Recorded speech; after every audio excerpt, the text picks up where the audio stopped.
we see text letting us know Restic is fully installed. In this section, we'll be looking at creating backups with Restic. So in Restic, backups are called repositories. I'll go ahead and create a repository on my USB device here. So I'll go in here and open the terminal.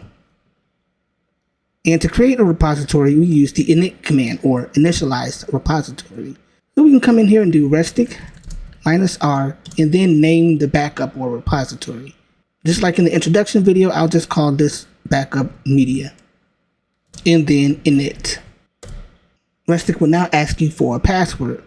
When creating a new repository, you must specify a password. This password is part of Restic's encryption, and you mustn't forget the password. If you do, you will not be able to access the data. So I'll go ahead and type in my password twice. It goes ahead and create the repository, and then gives us this warning about our data being lost should we forget the password. Now this password is required anytime you need to access the backup. And throughout the series, you'll hear me refer to the repository as repository and backup. I'll be using both terms interchangeably. And in upcoming videos, I'll show you ways in which you can store the password so Restic will automatically authenticate when you need to access the backup. But if we look in here, it created this folder called media and all of these other folders and files. Do not touch any of these files because modifying them may completely corrupt the backup. When you back up with Restic, it creates snapshots inside the repository. These snapshots keep track of all file changes, so you can go back in time and restore older files. Let's go ahead and create our first snapshot. I'll clear the screen here. And we'll do restic -r for repo on media. Notice I just typed media here instead of eMedia. That's because I'm already in the E drive. So we could just type media and backup. I'm going to tell Restic to back up my documents just like in the intro video. And that's going to be on C, users, tray, documents. Ask for our password, and it go ahead and backs up the documents folder. Gives us a report, backed up 66 new files, 18 folders, and shows us the size. This is the size of the folder, and this is the size inside the repository with compression 1. And it tells us the time it took. And now we have our first snapshot. The first backup will always take the longest depending on the amount of data, but subsequent backups will be much faster since Restic only backup new and modified files. You can list the snapshots in the repository using the snapshots command. Let's go ahead and bring back the command, and instead of running backup, we'll do snapshots. And this gives us information about all the snapshots. Snapshots will have a unique ID that we can use to reference when working with the repository. It gives us the date, time, the host or machine that backed up this data or snapshot, tags, which I will cover in future sections, and the path or what it backed up. I'll go ahead and modify one of my documents. I'll just remove one of these flags for Firefox in this text document and back up again. And this time the backup was near instant. One file was changed and we can see the size. We run snapshots. We see we now have 2 snapshots. Let's go ahead and add some more files to our backup. This time I'm going to include my music, pictures, and videos into the backup. Now I've adjusted the text so it's a little bit easier to see. So now we have our documents, music, pictures, and videos. And go ahead and back that up.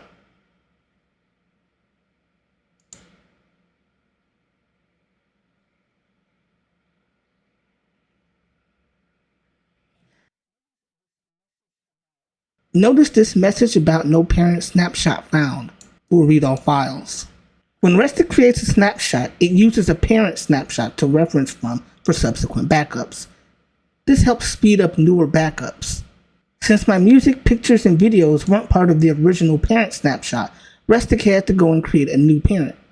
If I do Restic Snapshots. This was the first parent snapshot that only included our documents. Now that we've included the rest of these folders, it needed to create a new parent snapshot. The thing to keep in mind here is that it's not re-backing up the documents folder here. It's simply creating a new reference point. And this will make more sense to you later when we start looking at grouping snapshots. But when a new parent snapshot is created, it does have to reread all the files in the backup. Anytime the host machine changes or the path changes, a new parent will be created. Let's clear the screen here. Restic supports a testing feature called dry run. This allows you to test certain tasks before actually running them. Dry runs are most useful when testing backups and removing snapshots. I'm going to add some additional files here to my videos folder.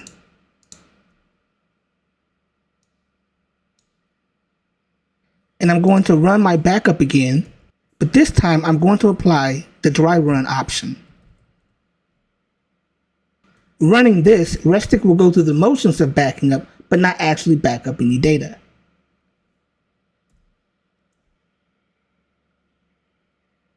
Instead, it tells us the results of what would happen if we ran the backup. 100-something megs will be uploaded. We added 3 new files, changed 4 directories, and so on. So let's go ahead and remove the dry run option and run the backup for real. And notice I'm using the same paths as before, so this backup will be much faster.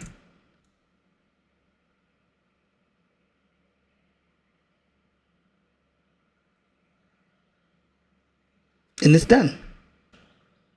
Next, I'd like to show you how to list files within a snapshot. If I do snapshots, let's go ahead and take a look at the files inside of our last snapshot. So I'll just copy the snapshot ID, and then we'll use the ls command. In running this, it shows us all the files inside of this snapshot. If you wanted to see maybe what was in this snapshot, it just has our documents. Restic has a special snapshot ID called latest. This latest snapshot ID can be used to reference the last snapshot ID in the repository or a group of snapshots. So instead of typing this snapshot ID to list the files, we could simply do ls on latest. And this would be the same as using this snapshot ID. So it's a little shortcut. If you wanted to see inside a specific folder, for example, we wanted to see only what was in the pictures folder or the music folder. Let's do music. We'll need to copy the path. And notice how Restic formats these paths. So now all we'll have to do is do Restic ls on latest, and I'll just copy the path that I want to look in. And we see just the files in our music folder. And let's do videos. And this shows us just the file inside of our videos folder. You can remove snapshots with the forget command. I'll go ahead and remove this first snapshot. So I'll copy the ID and do Restic on media, and we're going to do forget and specify the snapshot ID. We'll do dry run to see what happens. And it says it will remove the following snapshot. You want to get in the habit of using dry run, especially when you're going to be removing data from your backup. So let's go ahead and run. Do snapshots. As you can see, it removed 1 snapshot. And now we only have 3 snapshots. The snapshot is now gone. However, the data that was in the snapshot still remains in the repository. To actually delete the data, you use the prune command.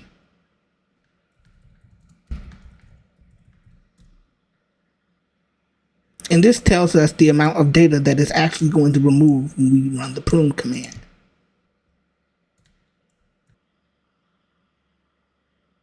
And now the data that first snapshot took up in the repository is permanently gone. So now you may be wondering, what's the point of using the forget command if it doesn't actually delete any data? Forget is a much faster process and simply removes the reference point of the snapshot. The prune command is a more intensive, longer process depending on the size of the backup or files there is to remove. The forget command also has a prune option that lets you forget and prune snapshots at the same time. I'll go ahead and remove my latest snapshot. We'll do forget on latest, and we'll use the prune option. This will forget the snapshot and remove its data permanently. You see it removed 100 megs. And now we just have 2 snapshots. If you don't prune the backup, the data will remain inside the repository and can actually be recovered as a new snapshot using the recover command. We'll look at the recover command in later sections. In this section, I'll show you how to restore Restic backups. In the last section, I backed up my documents, music, pictures, and videos. I'm now going to add this folder, software, that has a bunch of executables. I'm going to add that to the backup, and we're going to restore some data. I'll just bring back my backup command and add the software folder and run that. Alright, it's complete. And we've got software in our repository. Let's clear the screen here. And let's assume that I permanently deleted my software folder. Now it's gone forever. So let's look at restoring our backup.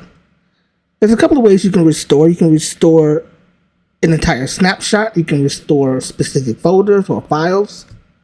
We'll look at restoring an entire snapshot first. So when you restore a snapshot, the first thing you want to do is find out which snapshot you want to restore from. By do snapshots, we see all the IDs. If I wanted to restore from this snapshot, I would use this ID, or if I wanted to restore from this snapshot, I use this ID. So I'll just copy this snapshot ID, and we could do Restic -R on media, and we use the restore command and put the snapshot ID that we want to restore from. If you know you want to restore from just the latest snapshot, you could also replace the ID with latest. So we'll do that and set the target. This target option tells Restic where you want to restore the files. So I'll restore to C on my desktop, and I'll restore to a folder called restored. We'll go ahead and restore our snapshot. As you can see here, it created the folder and created the subfolder called C and all the other subfolders down to our folders and files.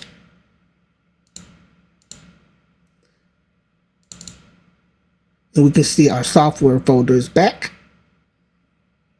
Now by default, Restic restores this way using the full path of the folders and files. I'll show you how you can restore the files to a specific folder so it's not like this. We'll come back when this is done. It's complete, and we get this ignoring error for stuff like my pictures, my music, and so on. This has to do with Microsoft's built-in folders, which you can ignore. Main thing that we care about is that our data is restored. And now I have my software that I can put back into my home folder. So I'll just go ahead and drag that here, and I now have my software back. And again, the command was Restic on our repository. We use the restore command on our latest snapshot, or the snapshot ID that you want to restore from. And then we set the target or destination for the restored data. Let's now look at restoring specific folders. If we do ls on latest, Restic shows us the paths of every folder and file in the snapshot. When you want to restore a specific folder, like in the case of videos, you need to use the exact path that Restic has in the snapshot. So for example, let's bring back our restore command. And this time, instead of restoring the entire snapshot, we'll restore the videos folder, and we'll use the include option. and copy or type in the path. In this case, it's going to be C users Ray videos. So now we're telling Restic to restore from our latest snapshot, only restore my videos folder and restore it to a folder on my desktop called restored. Now I've gone ahead and deleted the restored folder. So we'll let that go. If we go in here, again, it puts everything in a full path where we have our videos folder and all of our videos are coming back and it's complete. Now let's look at restoring specific files. Go ahead and remove all of this again. Bring back our restore command. And let's go back to software and remove my streamlink file. This time, let's assume we do not know the path to streamlink in our repository. How do we find this file in the path to restore from? Again, you can use ls to list the files, and I did not type that password in correctly. But if you have a whole bunch of files, like millions of files, this isn't really useful. What you could do instead is find files using the find command. We can do Restic find and tell Restic what to find using a pattern or file pattern. And if we look at the Restic help for find, gives you an example of some of these patterns. So if you wanted to search for all JSON files, you can use a pattern like *.json and so on. In this case, I want to find a file called streamlink. So I'll just type streamlink and I'll surround it with 2 asterisks. And we're going to be looking in our latest snapshot, and doing that returns one result, and this is the path to our streamlink. Keep in mind that Restic is case sensitive, so if I did this again but used a lowercase streamlink, it returns nothing. You can tell Restic to ignore case by using ignore case, and then you would get a result. Now all we have to do is Restic -r on media. We're going to restore, and we want to only include this file in our restore. We're going to restore to our desktop again, and we're going to restore from latest. Notice that I put the snapshot ID at the end. It doesn't matter where you place the snapshot ID so long as you put it in the command so it knows where to restore from. I simply forgot to put it after the command, which I usually do. So we have here our file. Now Restic keeps restoring to this full path, and we don't really want that. What I would like is for Restic to restore this file specifically in our software folder. So let's do that. So we'll bring back our restore command and do Restic restore. And then we'll look inside the subfolder in our repository. We'll type latest snapshot ID followed by a colon, and then the path to our software folder inside the repository. So that's going to be in C. This is the snapshot ID and the path inside the repository that we want to look for. This syntax is how you can restore whole subfolders from within the repository. So now all we have to do is tell Restic to only include the streamlink executable inside this folder, and then tell Restic where to restore. And we're going to restore into this folder, and this should restore our streamlink file inside our software folder in my home folder. And we can see it here. The streamlink executable is back. To make restoring subfolders a little bit more clear, let's go ahead and restore our software folder to our desktop. Then we'll just include the entire folder itself, and I'll save it into a folder called software on my desktop. And so instead of getting that folder called C, it's going to give us a folder called software with just the software stuff inside. And it created our folder, software, and notice it's just restoring our software files. So this is useful if you want to restore a specific folder to a specific location without Restic creating a whole bunch of subfolders. Lastly, I'd like to show you how to exclude files and folders from a restore. Let's go ahead and restore from our second snapshot. I want to restore everything in a snapshot except for my documents folder. So I just want my music, pictures, and videos. If I do ls on that snapshot, I want to make sure I get the right path. We want to exclude this path. So we'll do Restic. We'll restore from this ID. And we'll tell Restic to exclude this path and restore again back to our desktop into a folder called restored. So this will go ahead and restore everything from that second snapshot, everything except our documents folder. And sure enough, we have our music, pictures, and videos, but no documents. Likewise, if I wanted to exclude a file,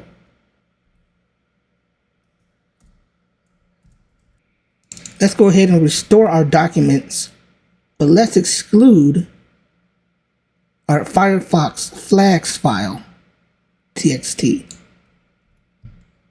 Let's bring back this command. We're going to restore everything except this file. And let me just move this. And another thing too is, notice this include and exclude that we used. Include to include, exclude to exclude files. You can also use iExclude, which is case insensitive, meaning Restic will ignore the case sensitivity of file names. So I could do lowercase Firefox flags, and this would exclude this file, whether it's uppercase or lowercase. There's also iInclude when you want to ignore case sensitivity for includes. Use iExclude. And sure enough, we will have our restored files. We have our documents, and we have everything in our documents except that Firefox flags file. We will look more at including and excluding files when backing up, restoring, and listing files in future sections. In this video, we're going to be looking at backing up over a network with Restic. So right now I have this network share connected labeled Z. I'm going to go ahead and create a new repository on this network drive. So we'll do Restic, and I can either put the letter path to the network drive. I could do the IP address, or I could do the name of the server. So I'll just use the letter path here. So we'll do Z, and I'll call the repository media init.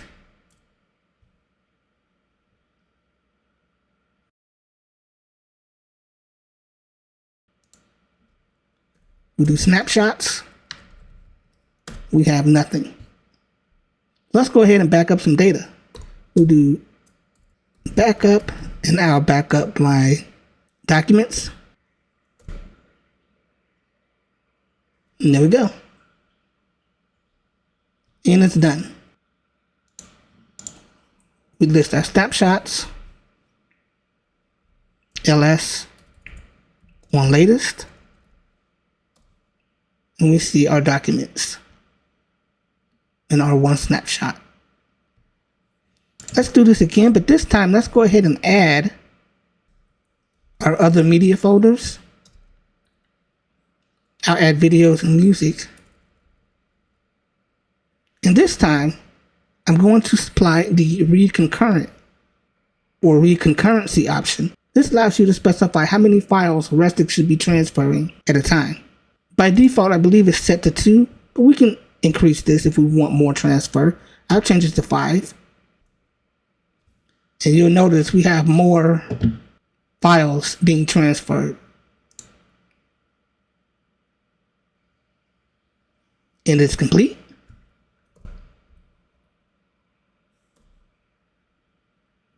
And we have our documents, music, and videos. So we'll do Restic restore from Z Media on our latest snapshot, and we'll include the music folder and send it over to a folder on the desktop called restored.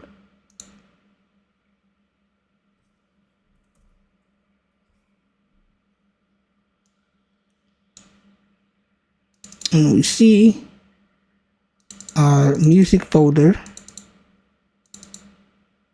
is back. I'm now going to add my pictures folder. And now pictures is added.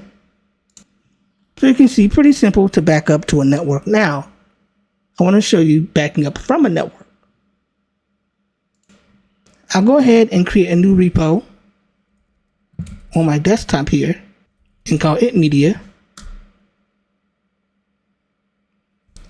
And this time, I'm going to back up data from my NAS to this local repository on my desktop. And I'm going to back up my user guides folders and my documents stored on the NAS. And I'm going to use the server name. Well, actually, I'll just use the IP address. Do 192.168. And we're looking for documents and user guides. And we want to back that up. And it's done. Now I want to show you, because this is a glaring issue I have with Restic. We have our snapshots here and we have our path. If we try to restore this, let's do restore latest and send it over to the desktop. We will get an error. For some reason, Restic does not like restoring from files with IP addresses or server names such as this in Windows. A fix for this is to simply use the subfolder restore syntax. We can do Restic, and I'll do ls on latest to get our path. And I want to restore my documents folder, so we'll just copy this, excluding that first slash. We'll do Restic restore from our latest snapshot. It will copy the path as such and send it to the desktop. And that will allow you to restore your files. This is something to keep in mind if you want to back up from a network using the IP address or the server name. This is the only way you can restore that data currently with Restic. This is not an issue on other platforms such as Linux, where you can use the standard restore syntax, such as this one. In this section, we'll be looking at backing up to the cloud. I'll be using Amazon S3 in this tutorial, but the setup is pretty similar for other services such as Backblaze, the Wasabi, and Google Cloud Storage. If you are interested in specific videos on backing up with Restic to those services, leave a comment below.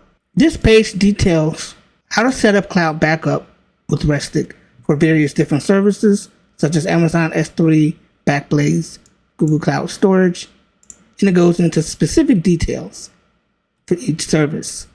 For Amazon S3, however, the first thing we need to do is grab our secret and access keys. And we'll be using this syntax for accessing our repositories on Amazon S3. So what you're going to want to do is go into your Amazon S3 console and go under security credentials. You're going to want to create an access key by clicking on create access key, or preferably go down to users, click on a user or create a user, and under security credentials, you want to click on create access key. You're going to want to copy your access and secret keys. From there, you want to go to your settings. Under about, click on advanced system settings. So we'll go ahead and add a new environment variable and copy our variable name And I'll paste in my access key here. Add a new variable, secret access key, and paste in my secret access key. With that set up, now Restic will have access to our Amazon S3 buckets. So let's get out of all of this. And let's go ahead and create a repository on Amazon S3. On Amazon S3, and I have here S3 browser, I have a bucket called DreNet Backup with nothing in it. I'm going to go ahead and open the terminal, and we'll create a repository in that bucket. So we'll do Restic -r on S3 s3.amazonaws.com, followed by the bucket name. In my case, it's going to be DreNet Backup. And I'll call this repository media and init. Now we can do snapshots just to test things out. And we get nothing because no data has been backed up. Let's go ahead and back up some data to Amazon. We'll do backup. And whenever you're working with the Amazon S3 service, you will have to specify the path, such as this, followed by the bucket name and then the repository path. And there we go. This is complete. Let's add our pictures. And we've got our pictures. Let's do snapshots. And we have our 2 snapshots. Now let's go ahead and back up our videos folder, but this time we'll add the read concurrency option. And it's complete. Let's run snapshots. And we've got our documents, pictures, and videos. Let's look at restoring our backup. And I want to restore my videos. So I'll just copy the ID and we'll restore to a folder called videos on my desktop. So restore our latest snapshot. Now notice it only has videos, so we can just restore the entire snapshot. Specify the target, and the data is being restored. And these files are coming directly from our Amazon S3 Restic backup. I'll go ahead and remove this and show you. You can also restore using the subfolder syntax, such as this. You would do the snapshot ID followed by the path. In this case, I want to restore my videos. And this will, instead of putting all of those files in subfolders, it will put everything in the videos folder.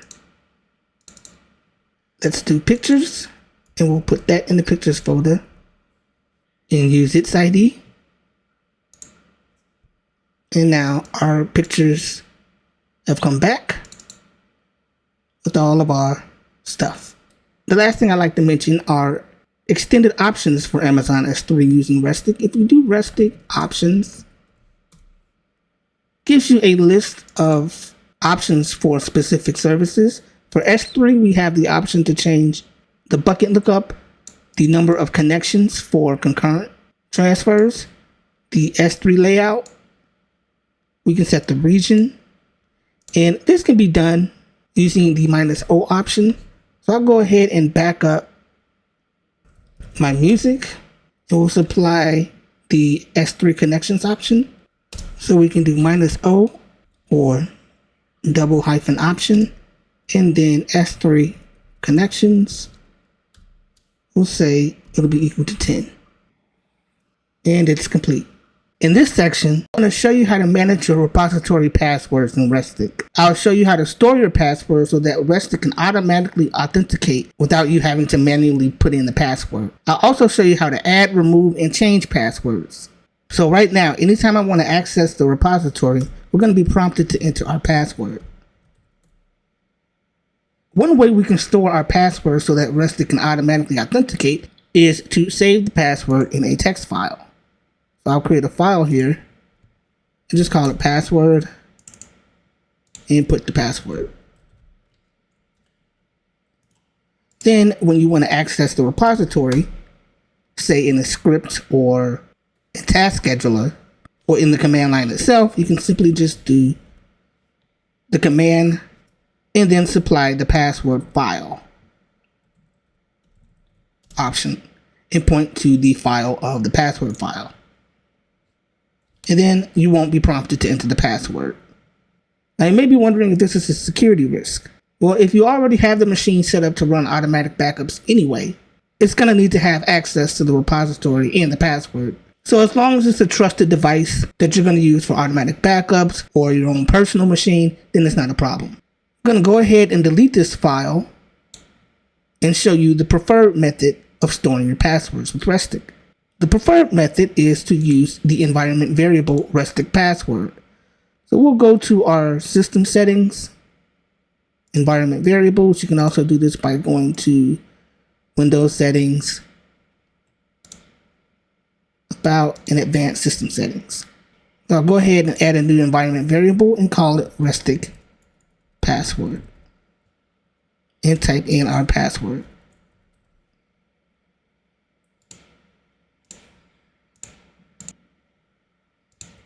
Go ahead and restart your terminal, and now we should be able to do Restic snapshots, and we don't have to put the password file option. There is also, if we go back here, you could also do Restic password file and point to the file of that text file that you put your password in. So I'll go ahead and undelete that file and put the path to it, save it out. We'll go ahead and open the terminal and run that command again. And again, no prompt to password. If you have a lot of repositories with different passwords, the best option is to store these passwords in the text file and use the password file option in the command itself to access those repositories. Otherwise, using the environment variables is the best option. Inside of every Restic repository is a folder called keys. This is where your password keys are stored. We do Restic list keys. It will show you the full ID of all your keys stored in the repository. If we do key list, I know, very confusing. It will show you similar information, the key ID, but shorter, the user, host, and the date created. This asterisk next to the ID means that this is currently the password being used to access the repository. Let's look at changing our password. We'll be using the key command for managing our passwords. So to change the password, we can do key password or PW, pass PW, and then it will prompt us for our new password. Now, we have our password stored in a text file here, and it is using a password file to authenticate. If you don't have that set up, it will ask you for the repository password before prompting you to enter the new password. So I'll go ahead and change this to Solaris, and then go ahead and change it here.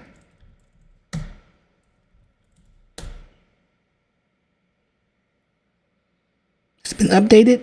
Let's go ahead and run snapshots, and the changes took place. Let's look at adding passwords. So we have one key here, or password key. Let's go ahead and do key add. We'll type it in.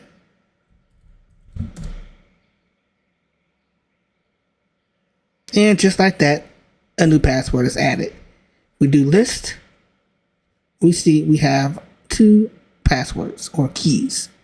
And this one right here is what's being used currently to authenticate.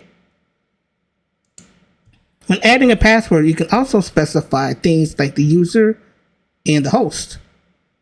So if we do add in user option, we can supply a user, we can set the host, maybe laptop, and we can even specify a password file. Which will tell Restic where to read this password from. And my number pad is not on, so let's try that again.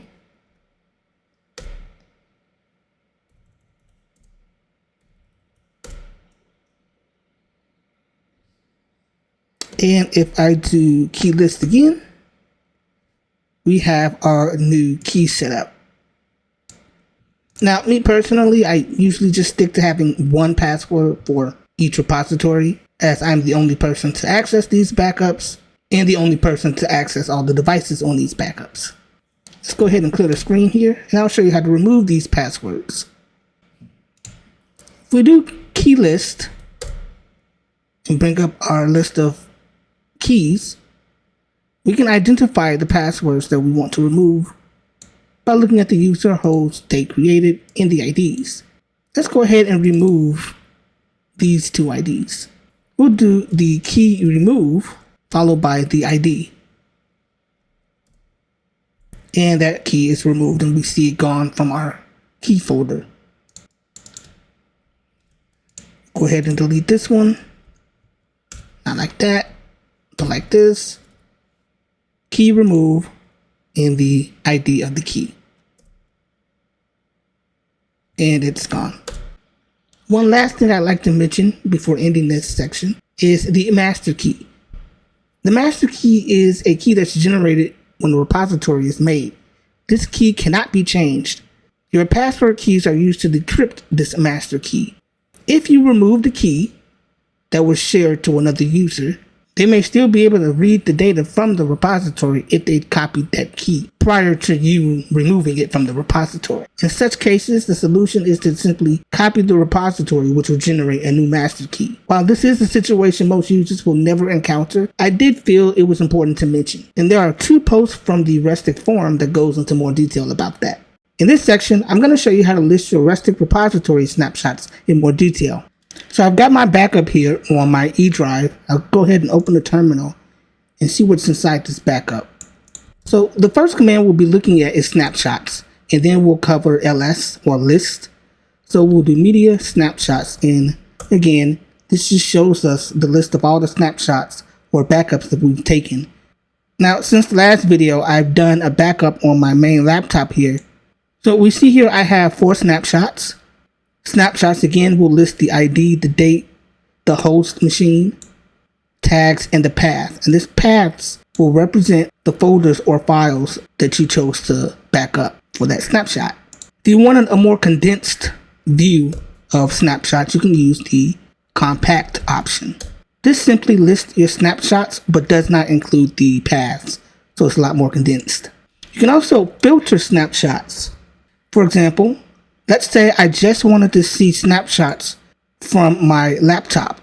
We have here this desktop, which represents this computer that I'm currently on right now. And then I have my ASUS laptop that I did a backup on. If I just wanted to see snapshots from my ASUS laptop, I could do snapshots and filter by host and put in the host name. And I get one result. Likewise, if I wanted to just see snapshots for this computer, I could do host and I just get 3 snapshots. You can also filter by paths.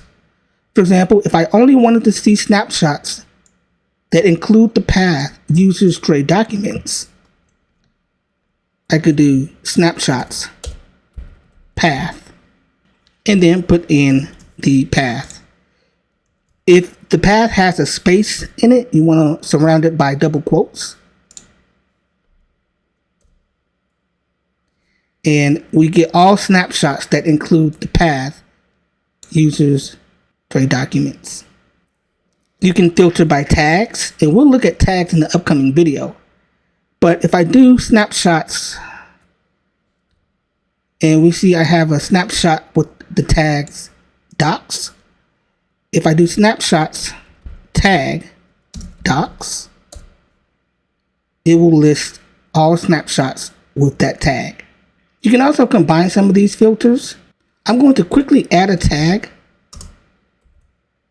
media to one of my snapshots.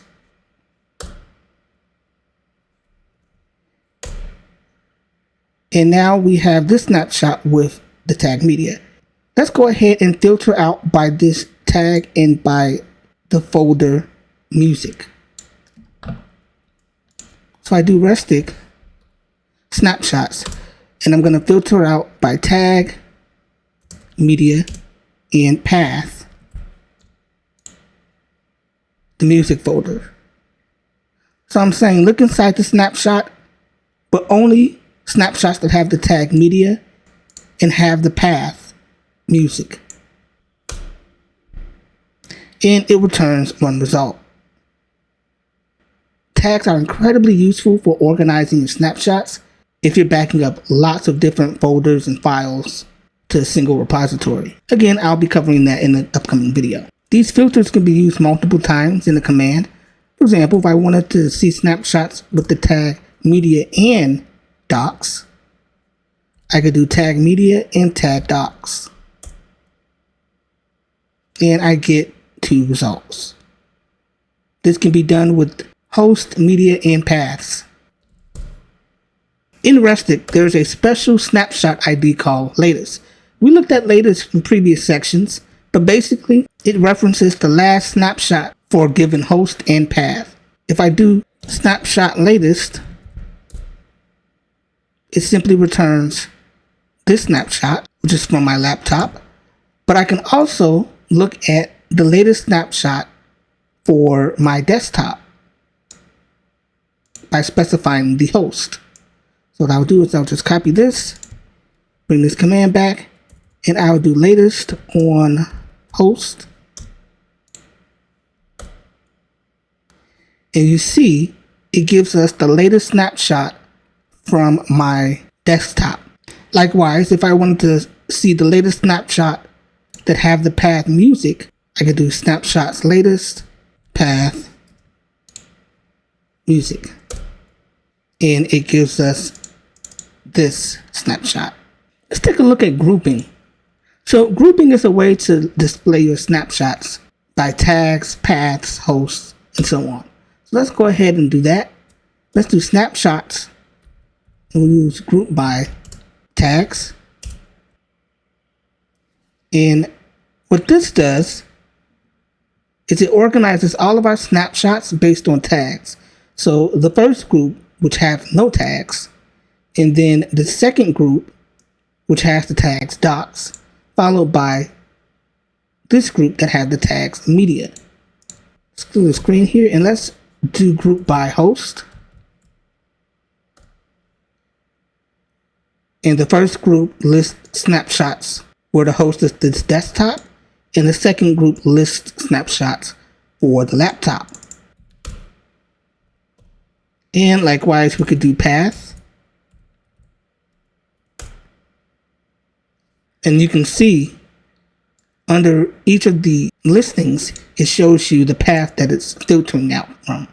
So here we're filtering out by documents, snapshots that have documents, music, pictures, and videos, snapshots that have e-documents, and snapshots that have all of these files or folders. If you have thousands of snapshots, which Restic can handle easily, by the way, sifting through the regular listing of snapshots can be extremely tedious. So knowing how to list them in Restic is important when you need to find the right data to restore. In this section, we're going to see how we can list the files within our Restic snapshots. So I've got my backup. I'm going to list snapshots. And it's nice that we can see the paths or what we backed up in these snapshots, but it'd be better if we can see the files within each of these snapshots. We do this with the ls command or list. For example, if we wanted to see the files within this snapshot, I'll go ahead and copy the ID, and I'll do media ls and copy the snapshot ID, and it gives us the list of all the folders from at the root all the way down to every file and folder within that snapshot. If you wanted to see what was in a specific folder, for example, if I just wanted to see what was in, let's say, user guides, I'll copy this path and I'll do ls on that snapshot and then copy the path. And because it has a space in it, we need to put it in quotes. And it simply lists the contents of the user guides folder. The latest snapshot ID can be used with ls. If I do snapshots and do latest, we'll do ls latest, it will return the files inside this snapshot, which is our latest snapshot. Likewise, we can apply the filter host, tag, or path as demonstrated in the last section. So if I wanted to see the files in this snapshot, the latest snapshot for my desktop, I could do ls latest on the host, and it will list all the files and folders for the latest snapshot on my desktop. Likewise, if I wanted to see the files in my latest snapshot on my ASUS laptop, I could do ASUS laptop, and again, it'll list all the files in that latest snapshot. In addition to listing files, normally you can do a long listing with -L or long option, and this will provide you with the permission status of the file or folder, as well as the size in bytes and the date and time for the file. If you want a more human readable size format instead of these bytes, you can include the human readable option.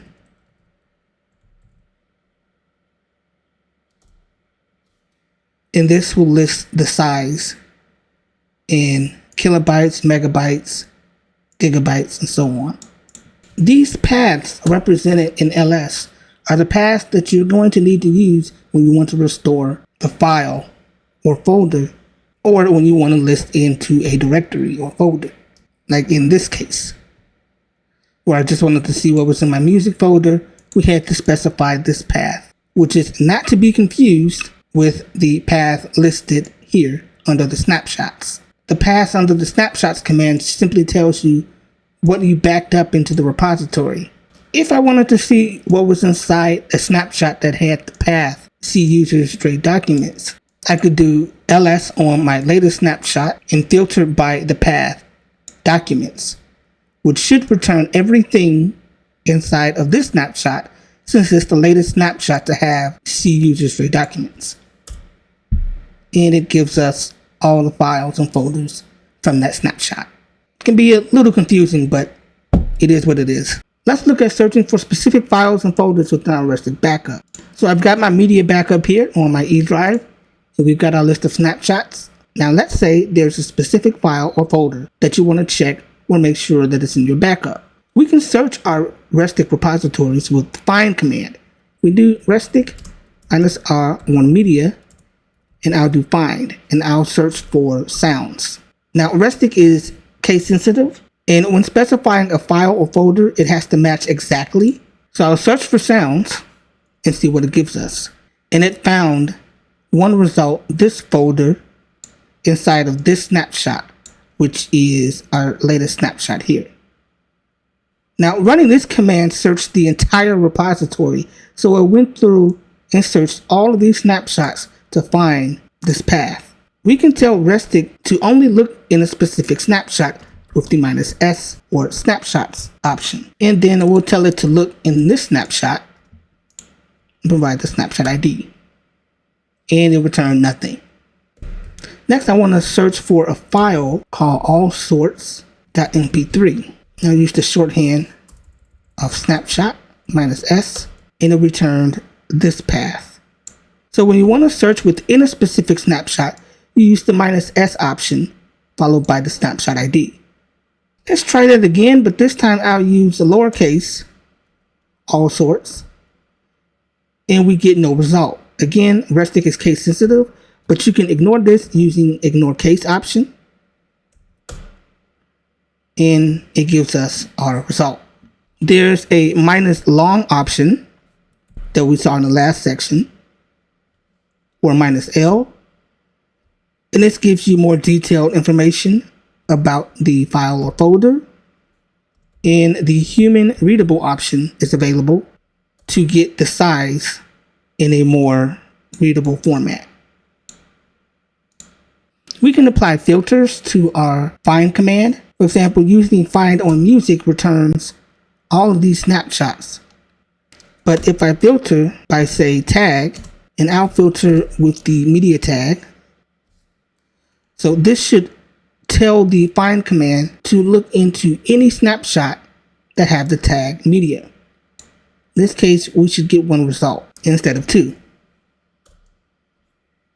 And again, we filtered out or further filtered what we were looking for. Let's say we wanted to find all files that are of type MP3. We can use a filter pattern such as this, *.mp3, and it returns all snapshots that have MP3 files in them. You can also use these patterns to find multiple instances of, say, sounds, which returns the folder sounds from this snapshot, as well as any folders or files that have sound in them, such as sound from the ground folder, and so on. If you do find help,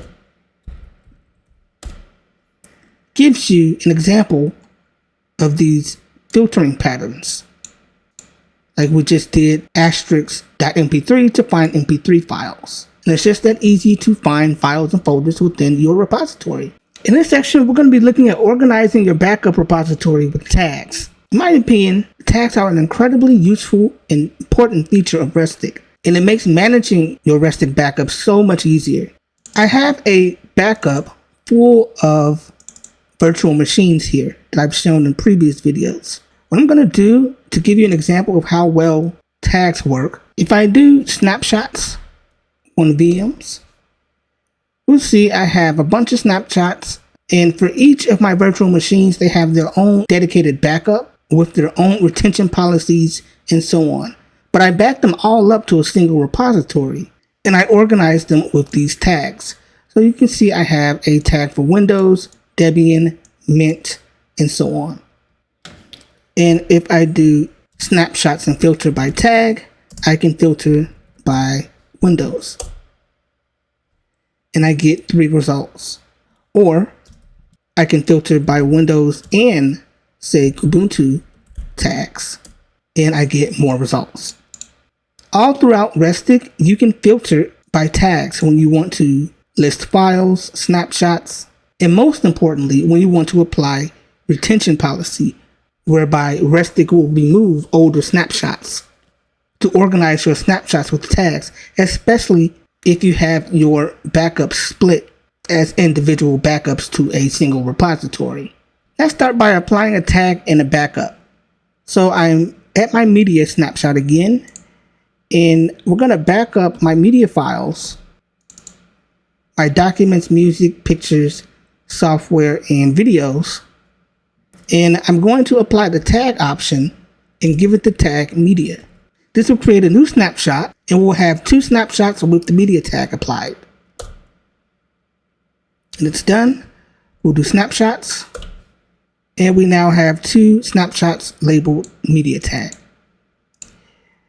If we do snapshots and group them by the tag media, we get 2 listings. We can change tags if we want as well. Let's go ahead and change the tags for this snapshot. We do this with the tag command.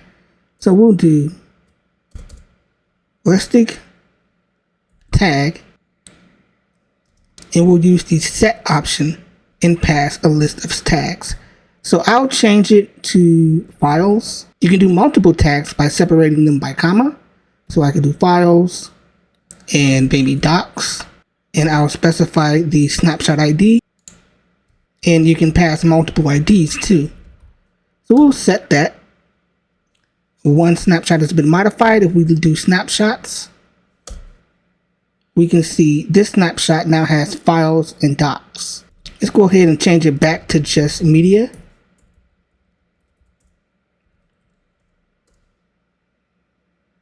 And that's another thing I forgot to mention. When you change the tags, the snapshot ID also is changed. So instead of this ID, now we have this snapshot ID. Don't know why it changes the snapshot ID, but it does so.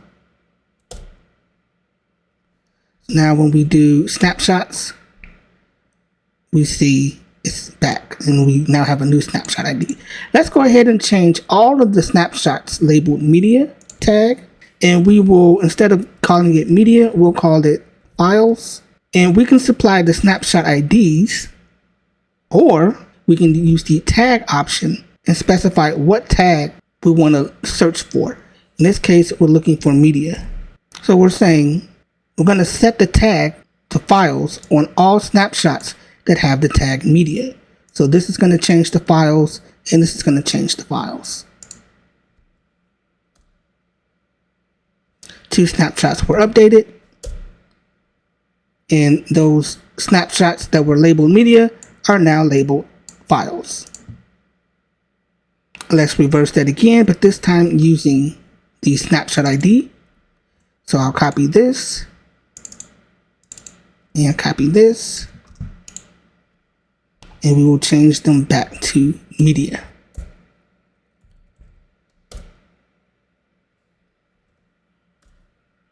And it gives us basically the same result.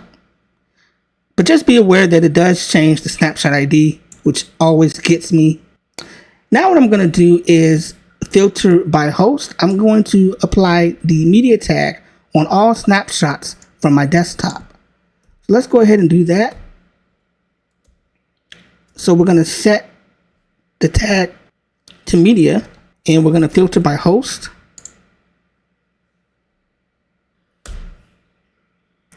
And now every snapshot from my desktop has the tags media.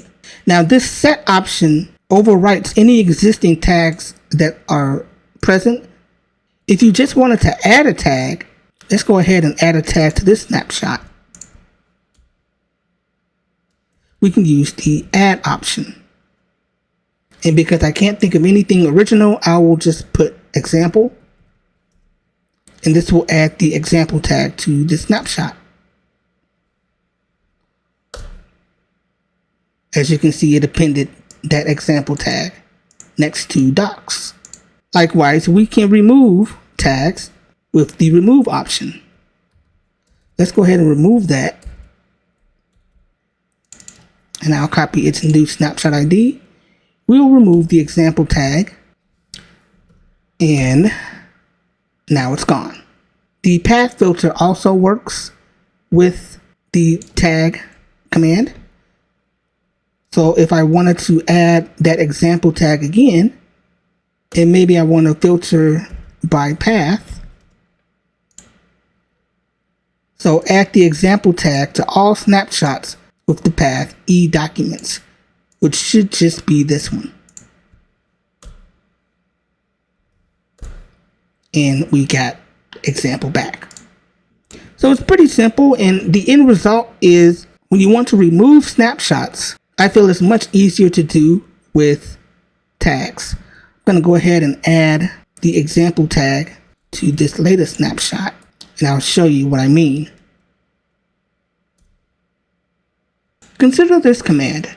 Here we're telling Restic to forget all snapshots with the tag example, keeping the last one. If you're going to dry run on this, it tells us it's going to keep this snapshot and remove this snapshot. Since the keep last one says, I want to keep the latest one of these snapshots that have the example tag. So let's go ahead and run that. By the way, if we did just do group by tags, then it would actually keep both of these because these are 2 different parent snapshots. So this is the latest snapshot for this host, this computer, and this is the latest snapshot for this computer with both example tags. But anyway, let's just go ahead and remove this. Let's not do dry run. And it removed the snapshot. If we do snapshots, we see that the ASUS snapshot that had the example tag is gone. So now we just have our desktop snapshots. In this section, I'm going to show you how to choose specific files and folders in your backup. Alright, so I have my backup folder here on E, and I'm going to go ahead and create a new repository so we can start from scratch. So I'll do restic -r and create a files repository.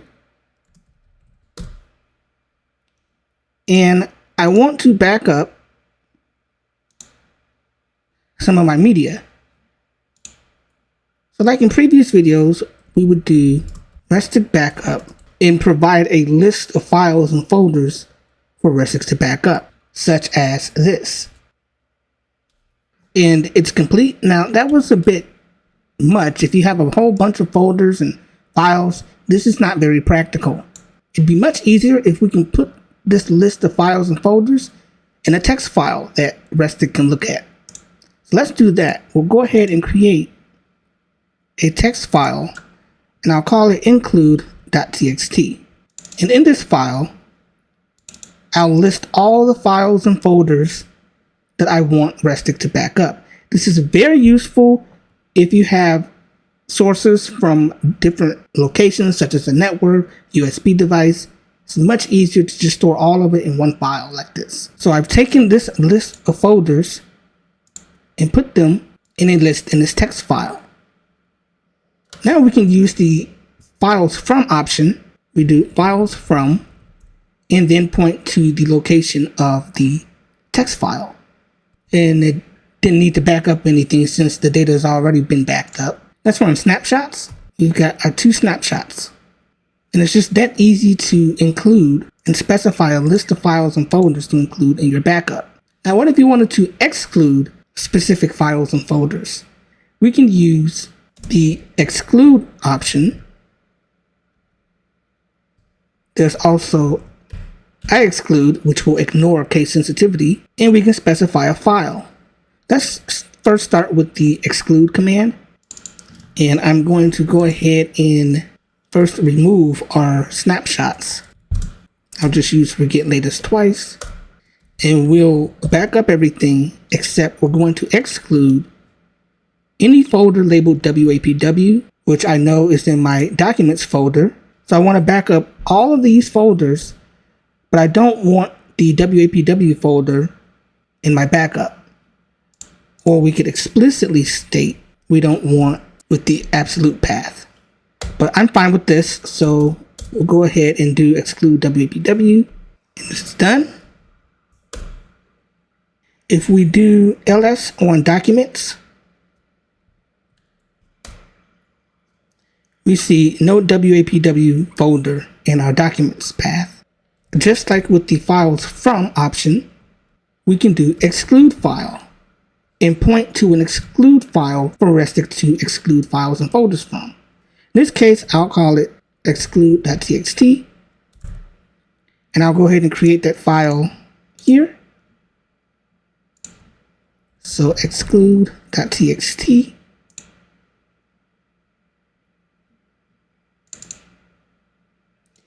And I want to make sure I copy the exact path. I'm going to tell it to exclude the WAPW folder from documents. I'm also going to tell it to exclude this Firefox file, this text file. So the next time we back up, we're going to only back up these folders, but I'm going to exclude the WAPW folder from the documents folder, and I'm going to exclude the Firefox flags file from the documents folder. Let's go ahead and remove our latest snapshot that we don't have any. And let's run our backup again and use our exclude file.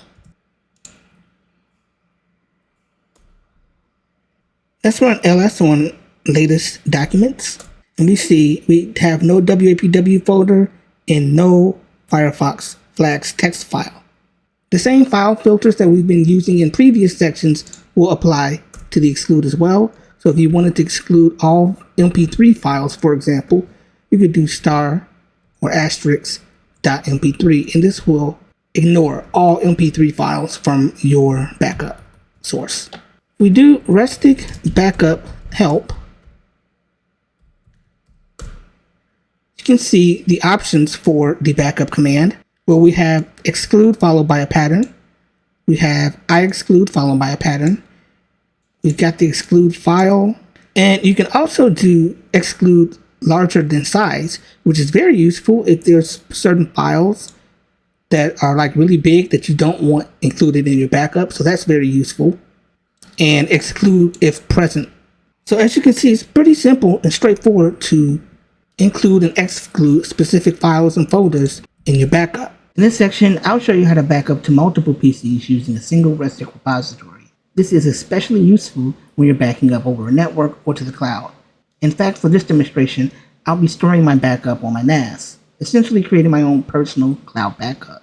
The first thing we need to do is go ahead and create the backup repository. And I have my NAS network share here, labeled net backup. I'll just go ahead and open the terminal and create the repository. And the backup is created. I'll be backing up 2 machines, one for personal use and one for work. Passwords will be the same for both, and I've stored those passwords in the Restic password environment variable. For the first machine, let's pretend that it's my personal machine that I use for media, and I'll back up all my media files. Let's go ahead and clear the screen, and let's set up our backup. And I just realized naming the backup will be a little ridiculous, as we'll have to do Restic -r backup. So let me go ahead and just change the name of this to be a little bit better. Let's just call it Snapshots. And yes, you can easily change the name of your Restic backups like this. Let's go ahead and change that, and we'll do Restic -r Snapshots in the command backup. And I'll list my folders. Alright, so I've got music, pictures, and videos. The next thing I'm going to do is set the host using the host flag. And I'll set the host to personal. This is in case, should I decide to move this backup to a different machine, the host name will remain the same. Otherwise, it will use your computer's name, which could be something like this. And I don't want that. So to keep things consistent, I'll keep the host set to personal. And I'm going to set the tag as media. So we're going to tell Restic to back up onto our Snapshots repository on our network, these 3 folders, and set the host to personal, and set a tag on the snapshot to media. Let's go ahead and run this. Let's now go ahead and run snapshots on the Snapshots repository, and it looks like I ran into the same problem I tried to avoid with the backup command, but whatever. And we've got our first snapshot with the tag media. Let's go over to our second machine and back that up. But before I do that, let's bring back the command that we just used. I'm going to go ahead and copy this entire command, because we're going to use this to create a script. And I'll go ahead and create a PowerShell script, actually. Just right click, and I'll call this backup PS1. We'll just go ahead and copy the command. We'll go ahead and make sure we set the path to the repository absolute. And at the end of the script, we're going to do a pause so I can see what happened with the backup instead of the window just closing out. So we'll save that, close that, and if you right click and run this, go ahead and does the backup. And if I do snapshots again, we now see that script worked successfully. Let's move on over to the second machine. For the second machine, I'll go ahead and pretend that it's my work machine, and I've got this folder in my documents called spreadsheets, and I want to back up everything in this folder. This computer doesn't have access to my network share on a letter path, and I want to make it a letter path, so I'll go ahead and map that share.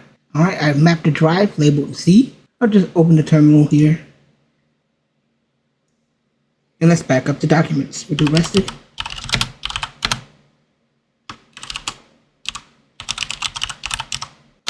And we'll back up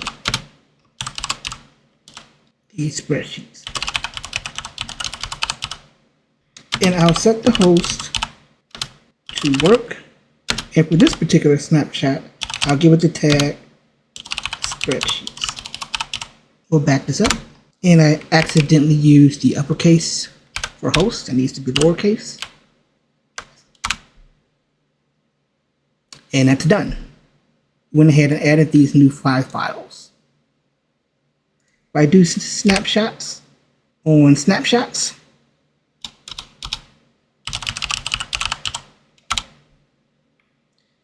You can see here my 2 snapshots for my personal machine and 1 for my work. And just like with the other command on the other system, we can go ahead and create a script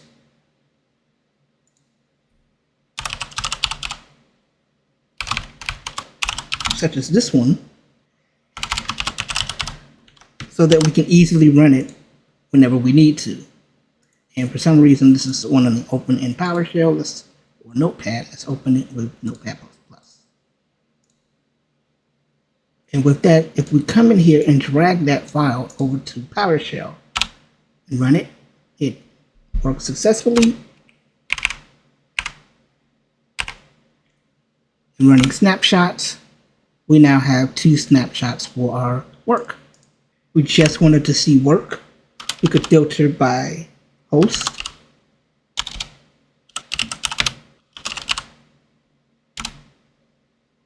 And we just have our work snapshots. Like in previous sections, using tags and filtering snapshots by host makes it very easy to manage a single repository in which multiple PCs are being backed up to. In the next section, I'll show you some quick utility commands to better administrate your Restic backups. Your backups are useless if they're damaged. That's why Restic has some built-in checking and repairing features. The check command allows you to check for errors in the repository, and the repair command tries to fix any of those issues that may be affecting the repository. We'll go back to working with the media backup that I did in the last video, where I showed you how to back up using multiple computers.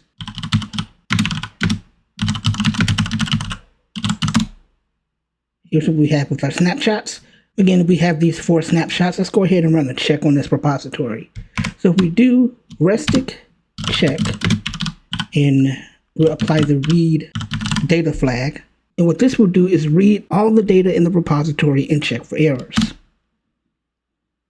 Now this process, depending on the size of the backup and the storage device, this is going to take quite a bit of time. We see no errors were found and it checks in under 30 seconds. If we remove this read data, it does a check much more quickly, but it's not as thorough.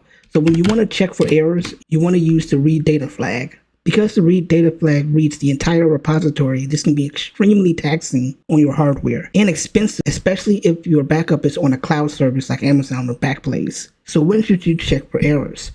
I'd say every time you back up, it would be helpful to at least run the repository check command without the read data. But every now and then, you definitely want to use the read data flag to ensure that there's absolutely no problems with the repository. When setting up automatic backups, having a task check the backup maybe every once a week or once a month with read data check and logging it out to a file could be very useful. To log to a file, we could just run the check command and output it to a text file. I'll call it errors.log, and we'll send that output to a text file. And this creates a simple little log file when it's done checking. Let's open that, and we have the results. No errors found.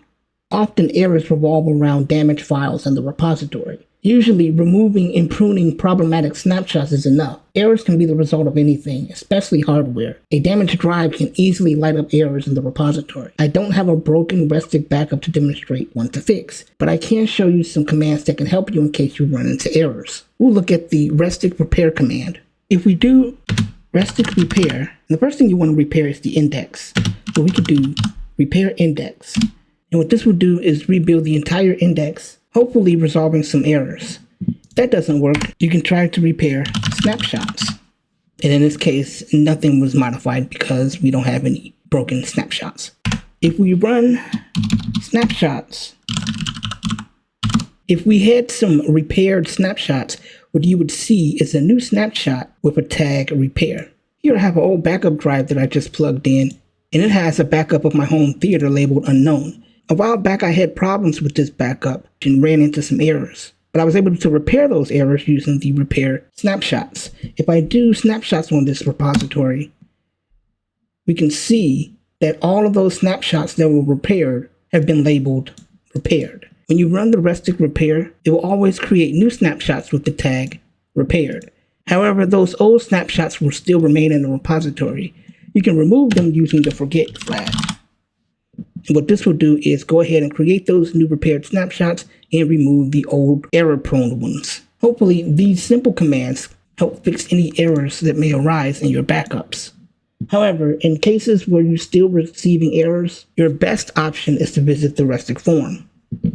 Every possible error that you could encounter has been asked about at least once on this forum, and members are very quick to respond. So if you're going to be using Restic for serious backup, you absolutely want to join this forum. We can check the size of a backup using the stats command. If we do Restic stats, it shows us the total size of this backup when it's restored is 10 gigs.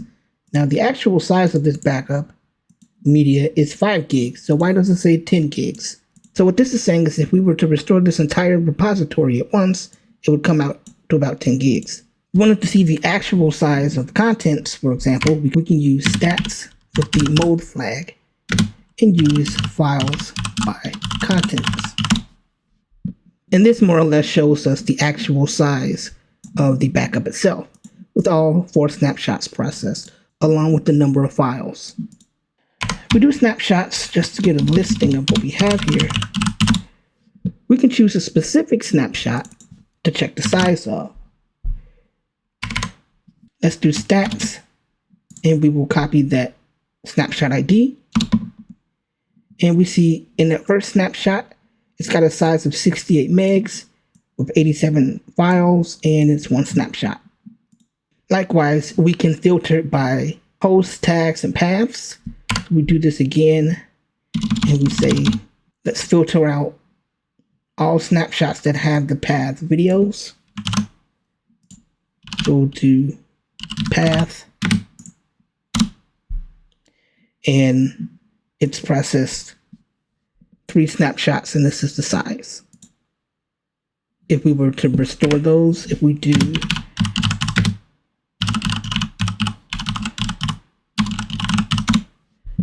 we can see the actual size within the repository of these 3 snapshots. The other mode in stats is the raw data option. And this gives you a lot more detail about the size and the uncompressed versus compressed size, along with the compression ratio. So in this repository, only 0.2% of the files have been compressed. There's a lot of media, videos, and music in this repository, so we don't have really good compression, like at all. But if you're backing up tons of little documents and spreadsheets, maybe some pictures, you're gonna see really good compression. Let's look at comparing snapshots. This can be really useful when trying to see which files have been modified, added, or removed since your last backup. It's been a minute since I ran my media backup, so I'll go ahead and run that real quick. We're just going to back up our documents, music, pictures, videos, and software. Now you see we've added 60 new files, 33 new folders, 4 folders have been changed, and we have about 100 files that's been unmodified, and 25 that have been modified. We run snapshots on media. Let's go ahead and compare our last 2 snapshots. We can do Restic and use the diff command followed by 2 snapshot IDs. I'll copy this one. And here it shows us our files and folders. So between these 2 snapshots, 65 have been added and 33 folders have been added. We've added about 800 kilobytes of data and removed 5 kilobytes. Then it shows us a list of files and folders with these symbols next to it. This plus symbol represents that we've added this folder or file. If we do diff minus H for help, we can see what the symbols mean. The plus symbol represents that the item was added. A minus symbol represents something was removed. U means metadata has been updated. M represents modified, and so on. Let's look at unlocking our repository. So when you run Restic and do things such as backing up, Restic will apply a lock to the repository. And this lock will be a file located in the locks folder. And what this means is that no other processes for Restic can be done until it's done with the current process that it's working on. For example, if I run the check command with the read data, because I know that's going to take a long process, but then try to run the backup on that repository, we're going to get an error stating that the repository is locked, and we're going to need to use the unlock command to unlock it. If I run this check again, and then run Restic unlock with the remove all flag, this will remove the lock, and then I can go back to my backup and run my backup. Successfully done here. Of course, since we removed that lock, the check command is now going to throw this error saying that it can't remove the lock because it no longer exists. So just keep that in mind. We can exit out of this. You can also manually delete the locks from the locks folder itself, but I don't recommend doing that. But if you must, you have that option as well. To see if there are any current locks applied to the repository, you can use the list locks command. And if there are any locks currently applied to the repository, it'll list it here.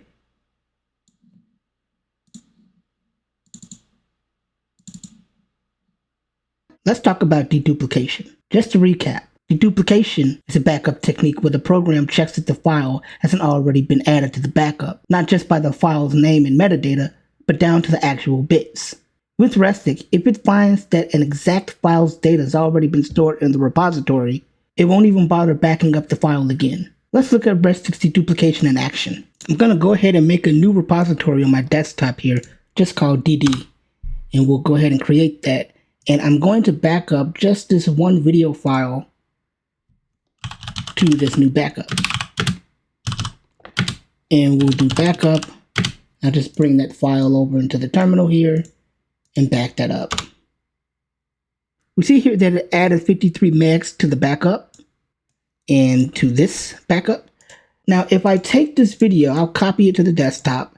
So now it's in a new location. I'll rename the file just paper instead of animation paper. And I'll even go ahead and change the file extension, just to give you an example. And then we'll back that up. So instead of backing up from my videos folder, we're backing up what is apparently a new file. And we see here, it only stored about 2 kilobytes of data. So it went ahead, looked through this file, saw that even though we changed the name, changed the file extension, or even in the metadata, it doesn't matter. Restic found that the data inside this file matches the same data, and so it didn't bother backing it up. If we do stats on this backup, and I'll use mode raw data, we see that the backup is still 53 megs. Doesn't matter where the source file is coming from. If that data has already been backed up, it will not be backed up again into the repository. Deduplication is an important feature for any serious backup program because it helps keep the backup size down and saves time. Deduplication is especially useful when backing up to the cloud, where you're charged the amount of space and bandwidth that you consume. Let's explore its Restic compression feature. When you back up, Restic automatically applies compression, crunching down large files, helping reduce the amount of space the backup takes up. Compression is most useful when backing up to the cloud, where storage cost is a factor. I have here 3 backups on my desktop: Backup Auto, Backup Off, and Backup Max. And they all contain just my documents folder, 1 snapshot. Now look at the size of these backups. The original size of the documents folder, it's got a size of 69 megs. With Compression Auto, which is the default for Restic, we get 61 megs. Now there's not a lot of stuff in my documents folder, so then we can see with Compression Off, it's a little bit bigger. And then with Max Compression, we've gone from about 70 megs down to 55 megs. I believe in the first section of the video, I showed just how well Restic can compress huge amounts of data, turning something like a 70 gig virtual machine down to about 30 gigs, or something like that. So how do we use compression with Restic Backup? That's what I'm going to show you now. So the first thing we'll do is I'm going to go ahead and remove these backups so that we don't get confused. And we'll just go ahead and create a new repository, and I'll call it small init. Now we've got our backup made. All we have to do is apply the compression flag or option. So I'll go ahead and back up my documents yet again, and I'll apply the compression option, and we can set this to whatever we want. We can set this to auto, which is a little redundant since it does this by default. However, I'll show you in a case where you may actually want to set this to auto if you set the Restic compression environment variable. We can set this to auto, we can set it to off, and likewise we can set it to max. The auto compression strikes a nice balance between speed and compression efficiency. Compression off will offer way faster backup, but you won't have any compression, obviously. With max compression, you're going to be trading speed for efficiency. And honestly, Restic backup is so incredibly fast, I always just have max compression.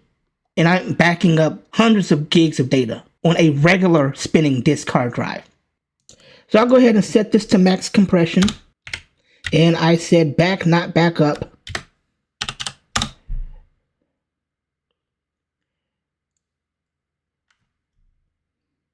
And again, we stored about 50, close to 60 megs. Now, if you don't want to have to always put the compression option in the command like this, you can add the option in the Restic compression variable. You can do this by going to our PC properties, and you want to click on new. You just type Restic compression, and I'll just set it to max. And so now, when I run that backup again, let's add videos to the backup. Which, by the way, you're not going to get that good of compression when it comes to certain media such as music and videos, which are already compressed. You're going to get the best compression efficiency when it comes to little documents, spreadsheets, and stuff like that. Now, I did set it to auto, which we don't want. I think I need to restart my terminal here. Let's run that again. Just want to show you. See, now it says max. When you add that variable, make sure you restart the terminal or start a new PowerShell session so that it can actually take effect. But we can see here, when we ran it back up, it set compression to max level, which is what we wanted. That's pretty good. Of course, since we've already backed up the data, nothing was actually stored. Let's look at the copy command. With copy, you can copy snapshots between repositories. Let's look back into the media snapshot, and we see we have multiple snapshots in this backup. I've gone ahead and created a new repository that has nothing in it, no snapshots. And I like to copy all the snapshots from this backup into backup copy. So we can do Restic -R, and we're going to point to our backup copy repository. So backup copy. This is the repository we want to copy our snapshots into. Then we'll say copy from a repo and specify what repository we want to copy our snapshots from. In this case, it's going to be media. So we simply type media. We have to specify the password for the repository. And this will copy all the snapshots from media into backup copy. This process is going to take quite a long time depending on the size of the backup. Alright, the copy is complete, and I just want to point out that the copy command does not erase anything with the destination. It simply copies snapshots from the source repository into the copy. And we see all the snapshots have been copied. Let's go ahead and do snapshots on our backup copy. And we have our snapshots with their tags and other information still applied. I've gone ahead and removed all the snapshots from the backup copy repository. And I'd like to show you how to copy specific snapshots. Just like with other Restic commands, you can apply filters to limit which snapshots get copied. In my media backup, I have a snapshot tagged example. I like to just copy this snapshot and none of the others. So what I can do is run this copy command again. And I'll just say tag example, and this will only copy snapshots with the tag example.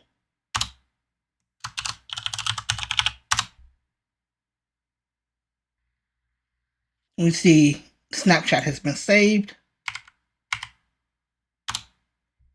Running snapshots on our backup copy, we have that one snapshot. You can filter by tag, you can filter by host, and of course paths. If you have multiple repositories that you'd like to copy from, you can tell Restic to copy snapshots from a list of repositories in a text file. Consider this. I have a text file called copy.txt, And you can put a list of repositories here that you'd like to copy from. In this case, I like to copy from D-media.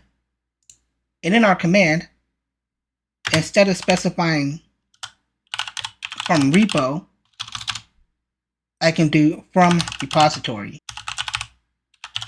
file, and then point to our text file.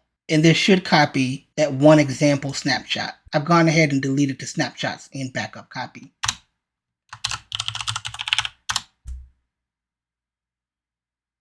It's done. Snapshots, again, are one snapshot. If we do snapshots on our media, we can specify which snapshot by ID. So I'll go ahead and copy our first snapshot and our last snapshot. So I'll do Restic, copy, and I will use from repo, media, and we'll just copy these IDs. I'll copy the first one, and we can copy the last one, or we could use latest since it's our last snapshot.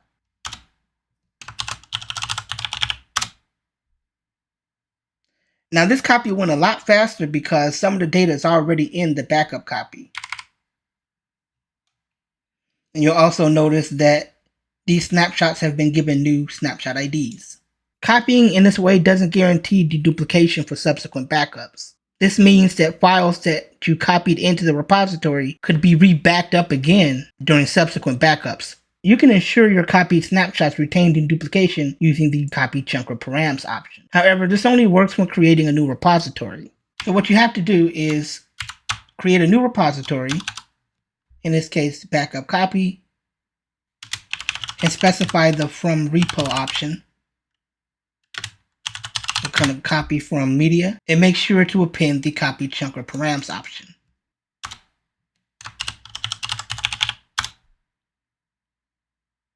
And this creates the repository where now, if I go ahead and run my copy command, I can copy these snapshots and know that subsequent backups to this backup copy repository will retain deduplication. It's complete. If I run my backup command and back up onto my backup copy repository, we see it was instantaneous. And we've got our 3 snapshots, the 2 that we copied from and our new backup that we just ran. So our copy was successful. If you have a file or folder in your repository that you don't want, you can remove it with the rewrite command. I have a new backup called files, and it has 3 snapshots, and they all contain just a couple of files. I want to get rid of this Restic ISO from all of my snapshots, effectively removing it from my backup. We can do rewrite, and then use the exclude filter. You can use exclude, exclude, along with exclude file or exclude file. In this case, I'll just use exclude for case insensitivity, and then tell Restic what you want to remove from the snapshots. In this case, it's going to be C, then the file, and notice I'm using the pathing that Restic uses inside the repository. We do a dry run on this, it'll tell you what would happen. It says it's going to modify these 3 snapshots and create new ones. Let's go ahead and run this. We run snapshots. We see it created 3 new snapshots for each snapshot that was modified, and they've been given the tag rewrite, letting you know that they've been modified. It didn't remove the old snapshots, however. Let's go ahead and do ls on latest so we can see what's inside of this snapshot. And we can see we have this video file, but we do not have the Restic ISO. It's still listed here under paths, but it's not actually inside the snapshot. I'll go ahead and remove these rewrites and show you how to update and remove the old snapshots. Alright, so now we just have our old snapshots.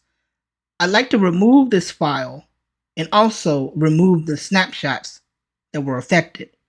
Let's go ahead and run the rewrite command again. Except this time we'll append the option forget. And we see now it says it saved these new snapshots but also removed the old ones. run snapshots, and we have our updated snapshots. Now notice they don't have the tag rewrite on them, but if we do ls on, for example, the latest snapshot, we will see that that RescueZilla ISO is indeed gone. Keep in mind that this just removes those snapshots but doesn't actually delete the data. You're going to need to use the prune command to ensure that that data is removed from the actual backup.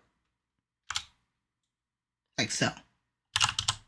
Just like when backing up, you can use an exclude file to tell Restic what you don't want in your backup. And we can also use the exclude file in the rewrite command.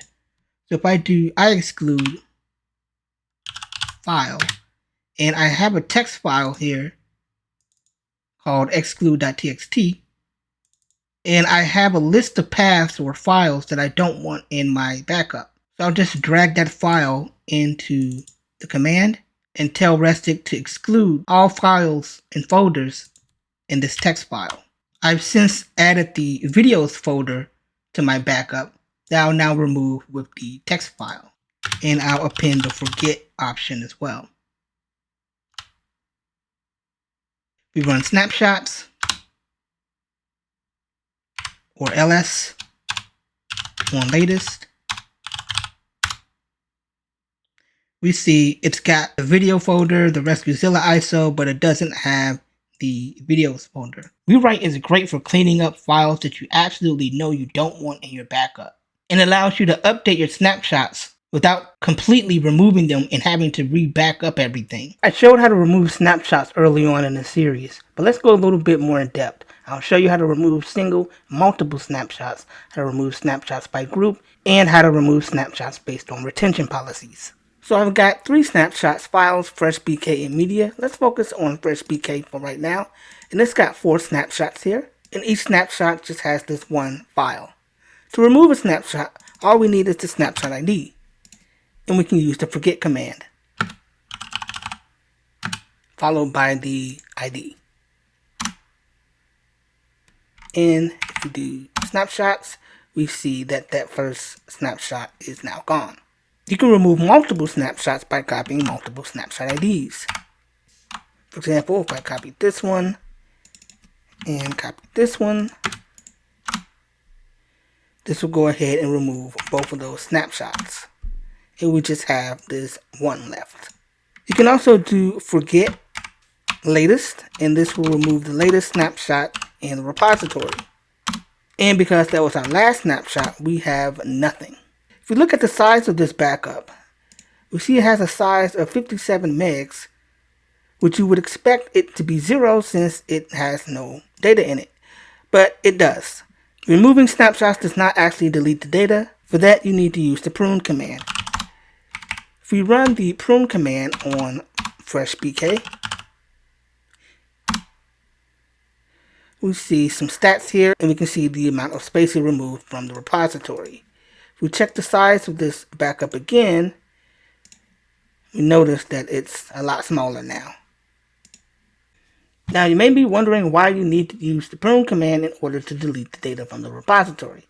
Well, the forget command is faster and simply focuses on cleaning up the snapshot list. The prune command can be really time consuming depending on the size of the backup, as Restic during the prune process has to go in and actually adjust the bits of data inside the repository. I think of prune as a safety measure too.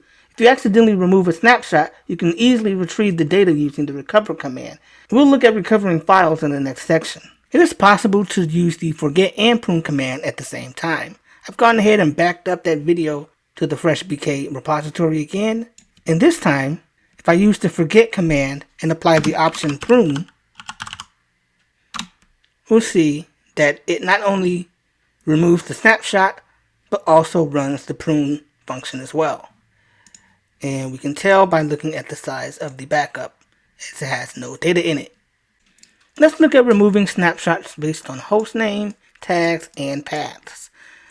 I'm working with my media repository now, here, and it's got all these snapshots, and I want to remove snapshots that have the path of this video.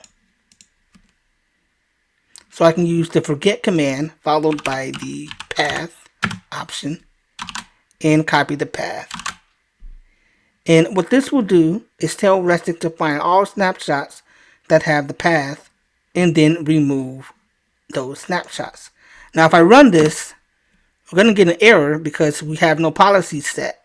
When you're not removing individual snapshots, you must specify a policy. This could be done a couple of ways. We'll be looking at retention policies later in this video. So we'll go back to this command and apply a policy. We'll use the keep last, followed by how many snapshots we want to keep. I want to remove all of these snapshots, so I'll just say 1. Now you can't use 0 because Restic will not allow you to remove every single snapshot for a given policy. So we'll say keep last 1, and this will remove this snapshot and this snapshot, but keep this one as it's our latest one in this path group. We run snapshots. We see we just have this one snapshot for this path. Now if we wanted to completely remove snapshots that have this path, we could simply use forget and that snapshot ID. I'm going ahead and re-backed up that video again, and I want to show you how to remove multiple snapshots by tag. Like before, we'll use forget, and this time use the tag option with the name of the tag. In this case, all snapshots with the tag Wendy. And we'll keep the last 2 snapshots. So only this snapshot will be removed. And we'll keep these 2. And of course, we just have our last 2 snapshots. 4 snapshots that have the tag Wendy. And of course, we can use the host option as well with our forget. So we'll forget by host. And I've got some new snapshots that I just did with the Wendy and the video. And we'll say example host. And we'll keep the last one of those. And so for example host, we just have 1 snapshot. You can combine tag, host, and paths when removing snapshots. Consider this. If I use the forget command and apply host and tag, this will tell Restic to only look for snapshots that have the host, example host, and tag Wendy. So only these 3 snapshots should be affected, and not these 2 that also have the tag Wendy. Let's run this. And of course, it kept this last snapshot and removed these 2. Let's look at removing snapshots by group. By default, Restic groups snapshots by host name and paths. So when you use the forget command, such as this one, Restic is going to look for all snapshots with the host name, such as this, and the path, such as this, and keep the last one. I'm going to use a dry run so we can see what happens when we run this command. And Restic gives you a report of everything that will take place after running this forget. The first thing it says is it's going to keep this snapshot that has the host, this, and the paths, this, which would be this one. Then it says it's going to keep this snapshot for the reason being that it's the last snapshot with this host and this path. Sure enough, this is the only snapshot with this path and this host only. Then down here it says it's going to keep this snapshot because it's the only one with this set of paths. So that would be this entire group of snapshots. We're going to keep this last one and remove these 4. So let's run that. Run snapshots. And now we have a much more condensed list of snapshots. And each of these represent their own group of snapshots. We can control how Restic groups these snapshots when we use the forget command. I'm working with the files backup now, which is here, and it's got these snapshots. And I'll use the forget command and only group by host. Remember, by default, Restic looks for host name and the paths. This time I'm telling Restic to only apply the retention to snapshot groups based on their host name. We do a dry run on this. It tells us it's going to remove these 3 snapshots from this host, which would be these 3. Keep that latest one and remove this snapshot, keep this one, as these are the only 2 snapshots we have. for the B link. If we use Restic's defaults, this would be a group and this would be a group. Let's go ahead and run this instead. Run snapshots, and we just have 2 snapshots since we've removed all the snapshots based on host, keeping the last one. Another way that you can group snapshots is to group them by no group. Let's go back to working on the media backup, and I want to simply remove every snapshot keeping the last one, regardless of their host, regardless of paths, tags. Just remove every snapshot. We can do this with the group by none, as I call it.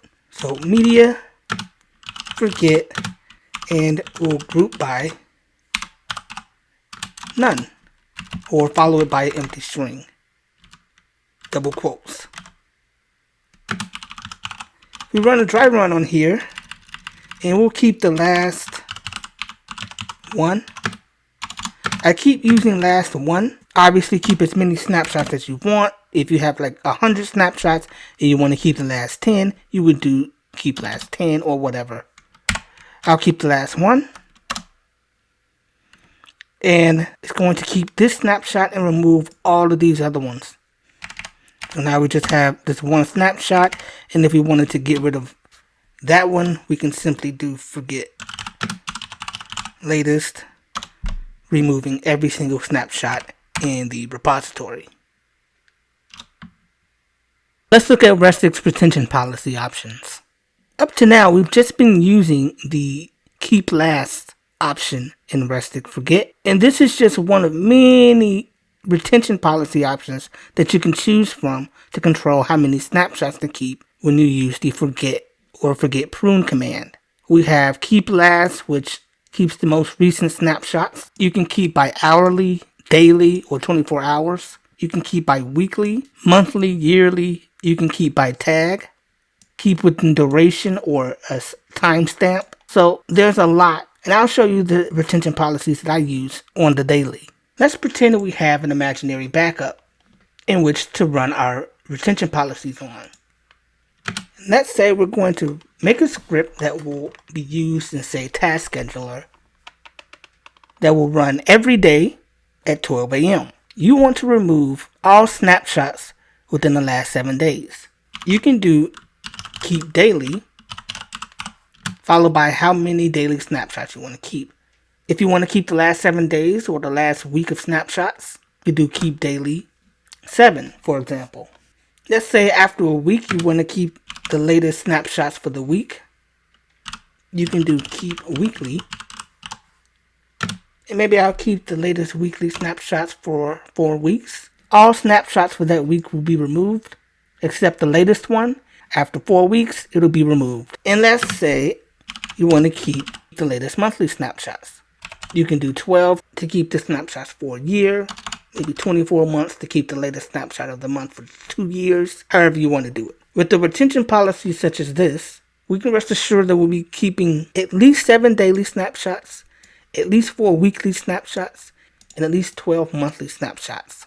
Here's a similar example on the Restic website itself, where it keeps 5 weekly snapshots and 75 years worth of yearly snapshots, for a total of, well, with all of these, 100 years worth of snapshots. Now, this retention policy, which uses keep weekly, keep monthly, keep yearly, works best when you have an automated backup. If you have irregular backups or infrequent backups, you'll want to use keep within, such as keep within daily, keep within weekly, where you can apply things such as D for days, M for month, Y for year. And note that there is no W for week. So whenever you want to reference a week, you would need to do something like days. 7 days for a week. Here's a policy that I use for my documents backup. Since it's a manual backup, I keep daily within the last 7 days, keep within the last week for a month, keep within the last month for 10 years. The result is I keep monthly snapshots for 10 years, I keep the last snapshots for the last 7 days, and I keep weekly snapshots for a month. And so as we can see here, I have for month 5, 6, 7, 8, 9, 10, 11. And now we're keeping the last 7 days in the last month.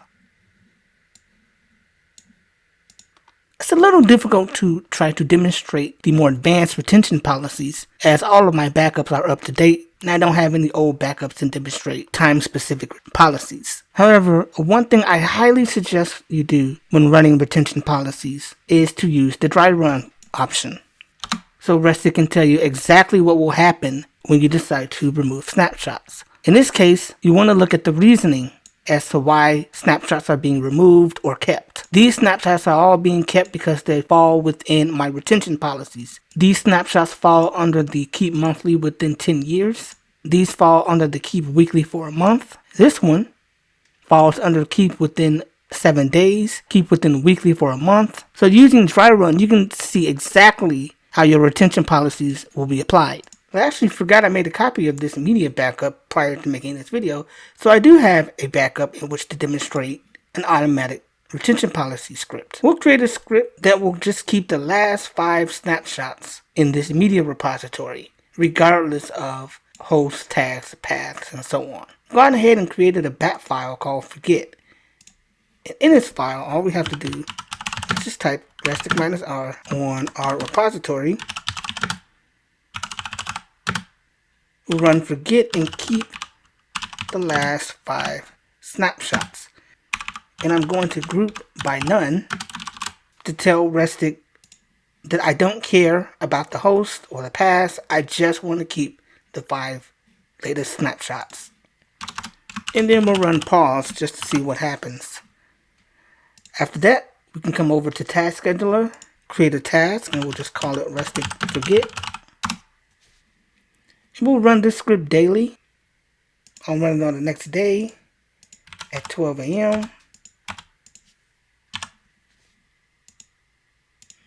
And we want to run our forget bat file. And when this is done, we should have 5 snapshots instead of 7. Go ahead and run this to simulate our retention policy. And we see it removed these 2 snapshots and kept these 5. And running snapshots on dmedia, we have our 5 snapshots. If you had a retention policy to keep 12 monthly snapshots, you could do something like monthly and run your task on a monthly basis, selecting all the months, and say maybe we want to run our retention policy on the last day of the month. Again, you would select your script and you get the picture. So with Restic's retention policy options in collaboration with Windows Task Scheduler, you can create some pretty complex retention policies for your backups. Snapshots that have been forgotten can be recovered using the recover command. I've got a backup here called files. It's got nothing in it, no snapshots. I'm going to go ahead and back up my videos folder. We run snapshots. We have the 1 snapshot. And if I do ls on latest, we can see all the files inside the backup. If I go ahead and run the forget command, we'll just forget the latest.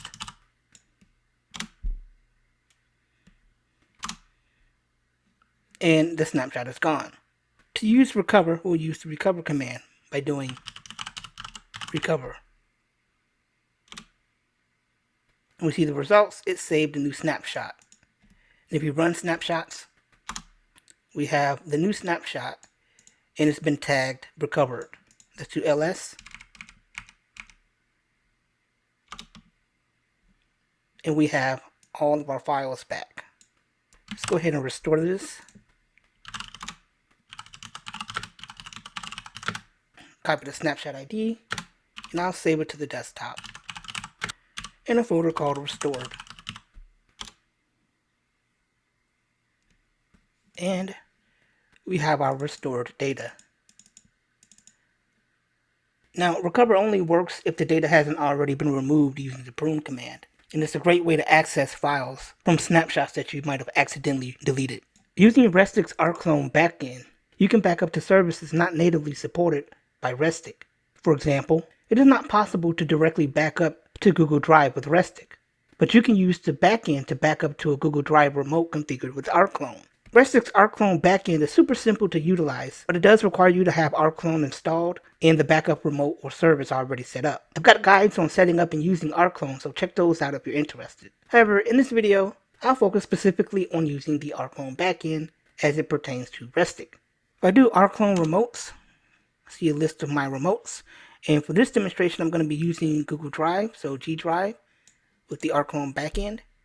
If I do LSD on Google Drive or G Drive, I'm going to go ahead and make a folder here called backups, and I'm going to use that to store all of my Restic repositories. So RCLONE make directory, and I'll call it backups. And I have the backups folder. I want to back up my videos folder, which contains these files. So we'll do Restic -R and point to our remote. First by specifying the RCLONE keyword, then the name of the remote. My remote is called G Drive, so I'll put G Drive and then the folder with a path. And for this backup, I'll just call it videos init. This will go ahead and create the repository on my Google Drive inside the folder backups. If I look at my Google Drive account, and we see it's already been updated with the backups folder, if I go into the videos backup, we have the Restic files. Let's go ahead and run the backup. I'll back up my videos.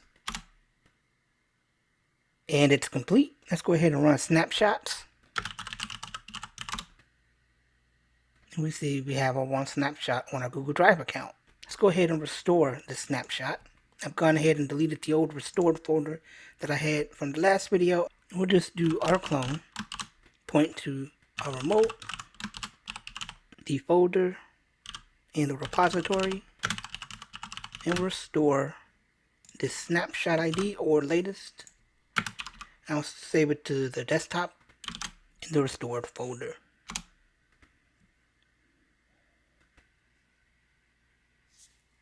And we have our videos back that we downloaded directly from Google Drive using Restic's RCLONE backend. As far as I'm aware, repositories accessed in this way are handled just like any natively accessed Restic repositories. This means you can use all Restic commands normally.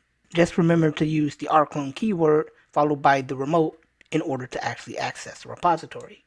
There doesn't seem to be any overhead, and performance and speed is identical as far as transfers is concerned. Let's look at ways in which you can tune the performance of Restic. These methods are especially useful when backing up over a network or to the cloud. With the option no scan, you can prevent Restic from calculating the size of the backup. So for example, if you ran the backup command, append no scan, then this should make the backup slightly faster. With the options limit download and limit upload, you can control the rate in which files are uploaded. So limit upload followed by the size. This is in kilobytes, so you can do 1000 for 1 megabyte and so on. You can also do limit download and then the number in kilobytes. By default, these options are unlimited, but if you want to put some constraints on the upload and download, this is one way to do it. There's read concurrency, which controls how many files Restic reads during transfer. This can be done with the read concurrency option. By default, this is set to 2, but you can set this to something like 10 or 5 or however many files you want Restic to read. Certain backend services like Amazon S3 and Backblaze have dedicated extended options with Restic. If you do Restic options, you can see all the extended options available to you. And I'll be covering extended options in an upcoming video. But for example, S3 connections allows you to set the number of connections when transferring files using the S3 backend. To do this, let's say we're backing up to Amazon. Here we could just do option. And in this case, I want to use the S3 connections option. We'll do S3 connections equal followed by the number of connections, maybe 10. This options flag can be used multiple times for multiple options. For large backup shooting across the network or the cloud, it may be helpful to set the pack size, or how Restic split up files within the repository. By default, this is set to 16 megs. You should increase this for large size backups. For example, 64 or 128 megs. So you could do pack size and I'll say 64 for this example. Run that. And while that's going, I'll open up S3 browser to show you. Backup is complete. If I go into my S3 bucket under media and data, we can see that in our backup we have some files that are around 64 megs. This one's 5K. This one's 14. This is one way in which you can limit how the data is stored in the repository. This also helps make transferring backups a little faster if you're using a large patch size. I covered compression previously in the series, but just as a summary, you can control how Restic compresses files stored in the repository. This can be set to auto, max, or off, and this is done with the compression option. You can set this to auto, which has a good balance of speed and efficiency, max, which will trade speed for efficiency, and then off, which will trade efficiency for speed, disabling compression entirely. Lastly, when running Restic via Task Scheduler, setting the priority is a way that you can control how much resources it should use. Right here I have a backup task, which will run this backup bat file. I'll go ahead and export it so I can change the priority. Open it up here, and you want to come down to priority, and 7 is the lowest priority or running in the background. You want to set this to either 1 or 2, so I'll set this to 1. Save it, and I'll go ahead and delete this task and import the updated one. And this should provide Restic with a lot more resources when you back up. Restic has a handful of environment variables that you can use to pre-configure how it works. Let's look at a few that you might find useful. Here are the list of environment variables, and to add a new variable, you can go to your system settings, under About, Advanced System Settings, and Environment Variables. When you click on New under User Variables, you can provide the name and the value of the variable. First environment variable we should look at is the Restic repository variable. With this set, you can provide the location of the repository.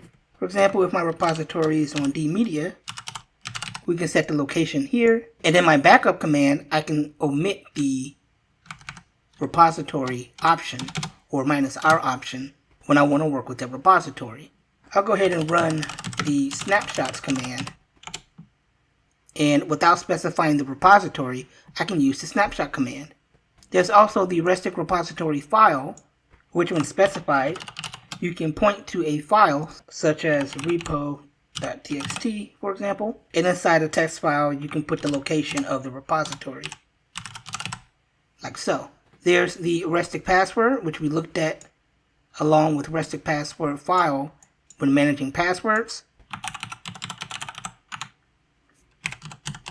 So here you can put Restic password followed by the password, and Restic won't prompt you to authenticate with the password. And of course we looked at Restic password file, which you can use just like the Restic repository file, where you simply point to a file with the password of the repository. There's the Restic compression environment variable that we looked at when we looked at compression. And again, this can be set to auto, max, or off. There's Restic pack size, which you can use to set how Restic crunches up files within the repository. And this should be set to any number, and it's going to be in megs. So if you do 64, this would be 64 megs, or 128 for 128 megs. Other environment variables that you might find useful is the temporary directory environment variable. This is where you can set the location of temporary files, the RCLONE bandwidth limit, which can set the limit of the RCLONE backend, and of course all the environment variables for the cloud services such as Amazon S3, Google Cloud Storage, and Azure.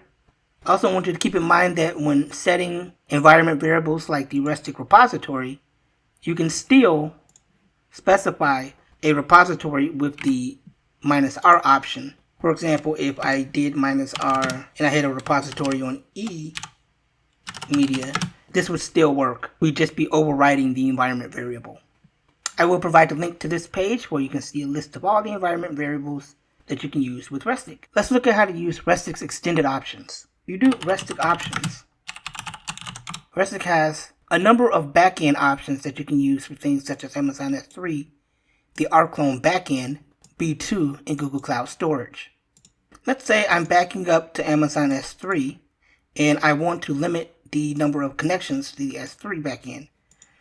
We could do option followed by the option. So in this case, S3 connections equals, and then the value. By default, this option is set to 5, but if we wanted to increase that to 8 connections or 10 connections to help speed things along, you could do S3 region or storage class. For local connections, you can use local connections and set the number of concurrent connections for transfers over USB or over a network. When using RCLONE, you can specify things like location of the RCLONE executable, RCLONE timeout, the number of RCLONE concurrent connections, and you can specify specific arguments for RCLONE. In this example, I'm using RCLONE args, and I'm going to set the S3 ACL to private. Now if I set this to public, this would fail because this is a private bucket. Let's cancel this and clear the screen. I'll provide a link for all the global RCLONE flags that you can use with the RCLONE arguments option. Let's look at Restic mount. The mount command is exclusive to Linux currently. This allows you to browse the files within your repository directly in your file browser. So right here I have my USB drive with my media backup, and I'll go ahead and open up the terminal directly here. And I'll mount this backup to the desktop in the Restic mount folders and point to the repository media and mount.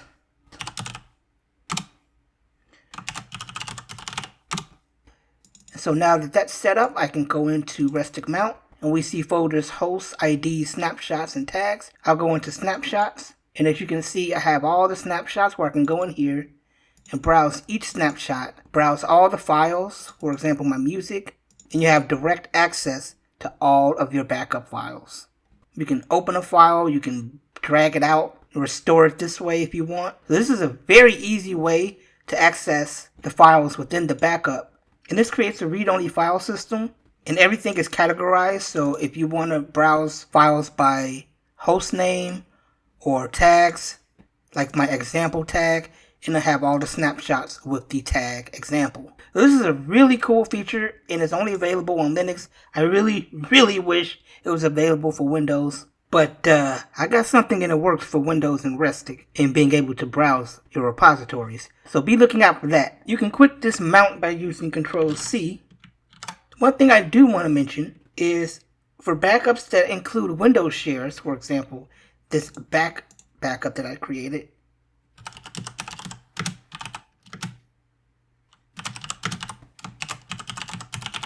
If I mount this backup, and I know one of my snapshots has a Windows share, you can easily access paths with Windows shares or UNC names, which if you recall, you need to use the subfolder syntax in Windows in order to restore from those.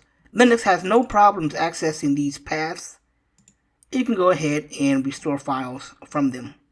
And that's a look at Restic mount. Throughout this series, I've shown you how to use Restic for backing up and managing your backups using the command line. In practice, though, you'll want to automate the process with scripts. Let's take some of the things we've done in this series. Create a script that will automatically back up to the cloud. In this case, Amazon S3. To get started, I have a folder at the root of my C drive called Backup. This is where I'm going to store all the scripts that will be used to automate the backup. Currently, I've got 2 text files here, include.txt, which includes all the folders that I'd like to back up, and exclude.txt, which contains folders I don't want to back up, along with a file. I'm going to be backing up my documents, music, pictures, and videos, but I will not be backing up the Adobe folder, this AVC Labs folder, and this other folder within my documents. I don't want the captures folders in my videos, and I don't want the camera roll and saved pictures folders in my pictures folder. I also don't want this image in my pictures folder in my backup. So essentially, I'm just going to be backing up this wallpaper image in my Brave folder in pictures. Note that I don't have a full path to this file, so any file with this name and this file type will be excluded from the backup. With my include and exclude setup, I'll go ahead in my backup folder and create a batch file. You can use a PowerShell script, but I think it'll be easier for some people to use a batch file. I'll just call it backup.bat. And from this folder, I'll go ahead and open up VS Code since I like to use that to edit my text files or scripts. But before we start putting our backup script here, I'm jumping ahead a little bit. Let's go ahead and create a repository. And again, I'm going to be creating this repository on an Amazon S3 bucket. So s3:s3.amazonaws.com. We'll have the bucket name, and I will call the repository media like we've had in previous videos, and init, and create our repository. That's done. Let's go ahead and work in this batch file. First thing I'll do is do echo off to tell the terminal not to repeat what's being put in the script. And then we'll do restic -r followed by the repository. We're going to run the backup command, and I'm going to tell restic to include files from our include.txt and exclude. Remember that this exclude is case insensitive, so it's going to ignore upper and lowercase letters and file names. And we're telling restic to exclude all files inside of this exclude.txt. From here, I'm going to append the tag multimedia, and I'll set the host to desktop. I'm going to set some tuning options by using read concurrency, and I'll set that to 10. And since this is an S3 backend, I'll use the option S3 connections, and I'll set that to 8. And I'm checking my environment variables, and I see that I already have restic compression set. I don't need to add that option. But if you didn't have compression set in the environment variables, you would append compression max or whatever type of compression you want. I don't need to do that here. What I will do is append the option verbose, so restic will print out what's happening on the screen after it's done, and dry run, so we can test the script out before we actually run it. And then pause, so it doesn't close the terminal window when this script runs. The next file I would like to create is a forget batch file, and this will run after the backup script is complete. I'll call it forget.bat. We'll do echo off, and I'll just go ahead and copy everything here, make things quicker. And what we want to do is replace all of this except for verbose and dry run. And I'm going to replace that with forget, followed by our retention policy. For this backup, I'm going to use the retention policy of keep within daily 7 days, keep within weekly for 1 month, and keep within monthly for 3 years. So we'll be keeping daily snapshots for 7 days. We'll be keeping weekly snapshots for a month. We'll be keeping monthly snapshots for 3 years. I'm also going to set group by to none, so that the retention policy will take effect on all snapshots regardless of host name and path. We'll save that and now create another file, and I'll call this prune bat. Now notice we don't have the prune option set in our forget, because instead what I'm going to do is run the prune operation separately from forget. And this is simple enough. All we have to do is just replace everything here with prune. Now, if you didn't want to have a separate prune function, you could simply append the prune option to your forget command, like so. And when you run your forget operation, this will go ahead and permanently remove any deleted snapshot data. But I like to have my forget and prune operations separate, so I'm going to have a separate file or script for my prune operations. This is a little bit more flexible, so you can run the forget, say, once a week, maybe run the prune batch file once a month, however you want to do it. Keep in mind that the prune operation, depending on the size of the backup, will be taxing on the system and could take a long time. And the next file I like to add is a check batch file. And what this will do is when the backup is complete, we're going to run the check command and log out any results from the check command. So what I'll do here is, again, just copy what we have here, paste it here, and instead of the prune command, we're going to run check. And I'm going to tell Restic to read the data. This is going to make Restic run a thorough check of the repository.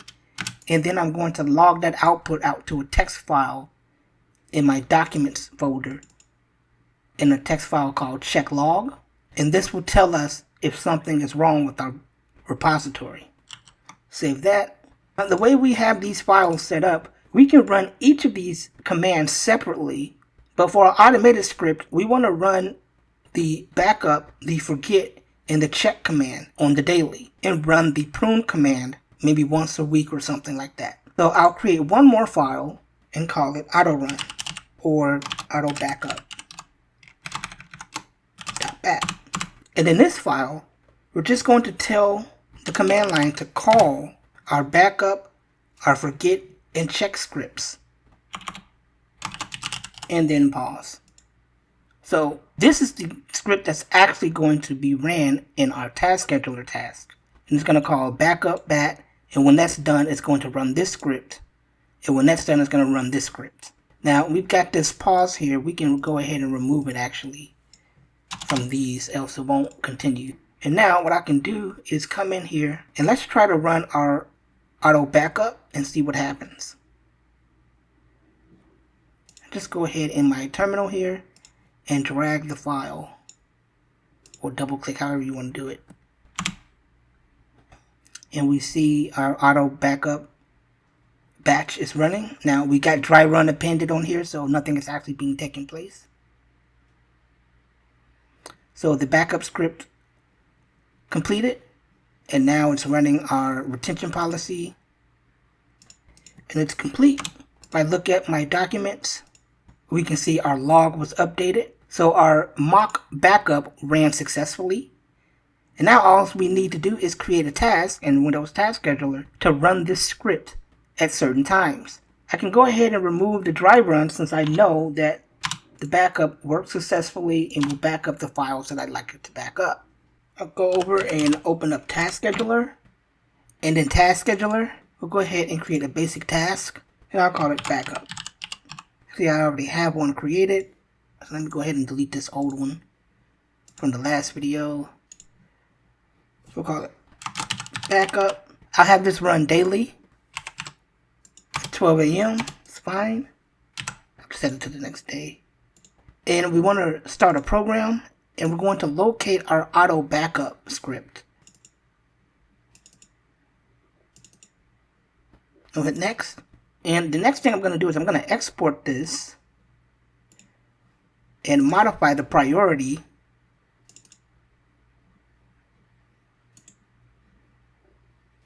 and set the priority to 1 so it have high priority. Then I'm going to delete the backup task and re-import it with the new priority set. And we're going to have to go back to properties so we can set some additional conditions. So we're going to have this run daily. Some other options you might find interesting is how many times you want to repeat this per hour. And we want to check run task as soon as possible after a scheduled task has been missed. So we want to check that. And okay. I want to create another task, and I'll call prune. And this I will have run a weekly. I have that set at 1 a.m. every 1 week, maybe on Sundays. And again, we're going to start a script. We're going to run our prune batch file.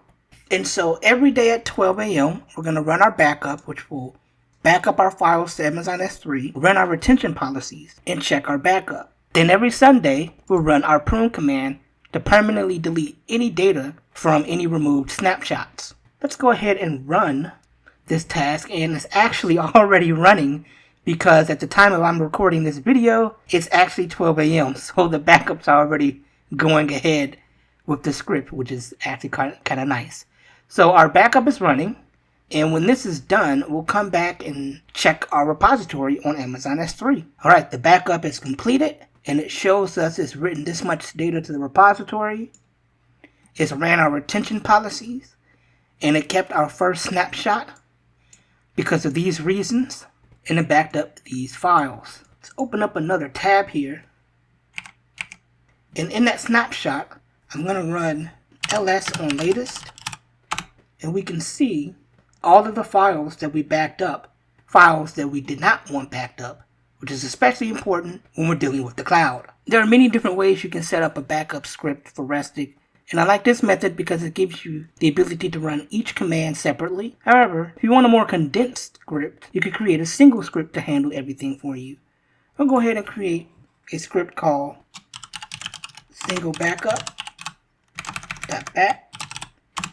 And in this file, I'll just copy our backup command, our forget command, and our check command. And in our forget command, I'll apply the prune option to forget and prune. And this condenses all of our tasks into one batch file that when ran will back up our files, forget and prune the data, and check the health of the backup. So with the use of batch files or even PowerShell scripts, you have a lot of flexibility with how you run Restic.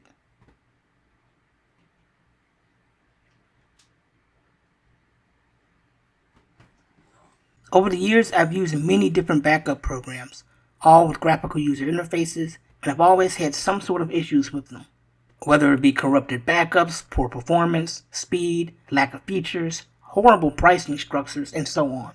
Restic has been the one backup program that does just about everything I want in a program while being rock solid, fast, performant, and free. It's one of many command line based backup programs along with RCLONE, rsync, Copia, and Borg. But it's the only one that's purposefully designed for backup that works with Windows while also having a simple command line interface. In addition to this series, I encourage you to read the Restic documentation and use the Restic help commands to get more information about how each command works.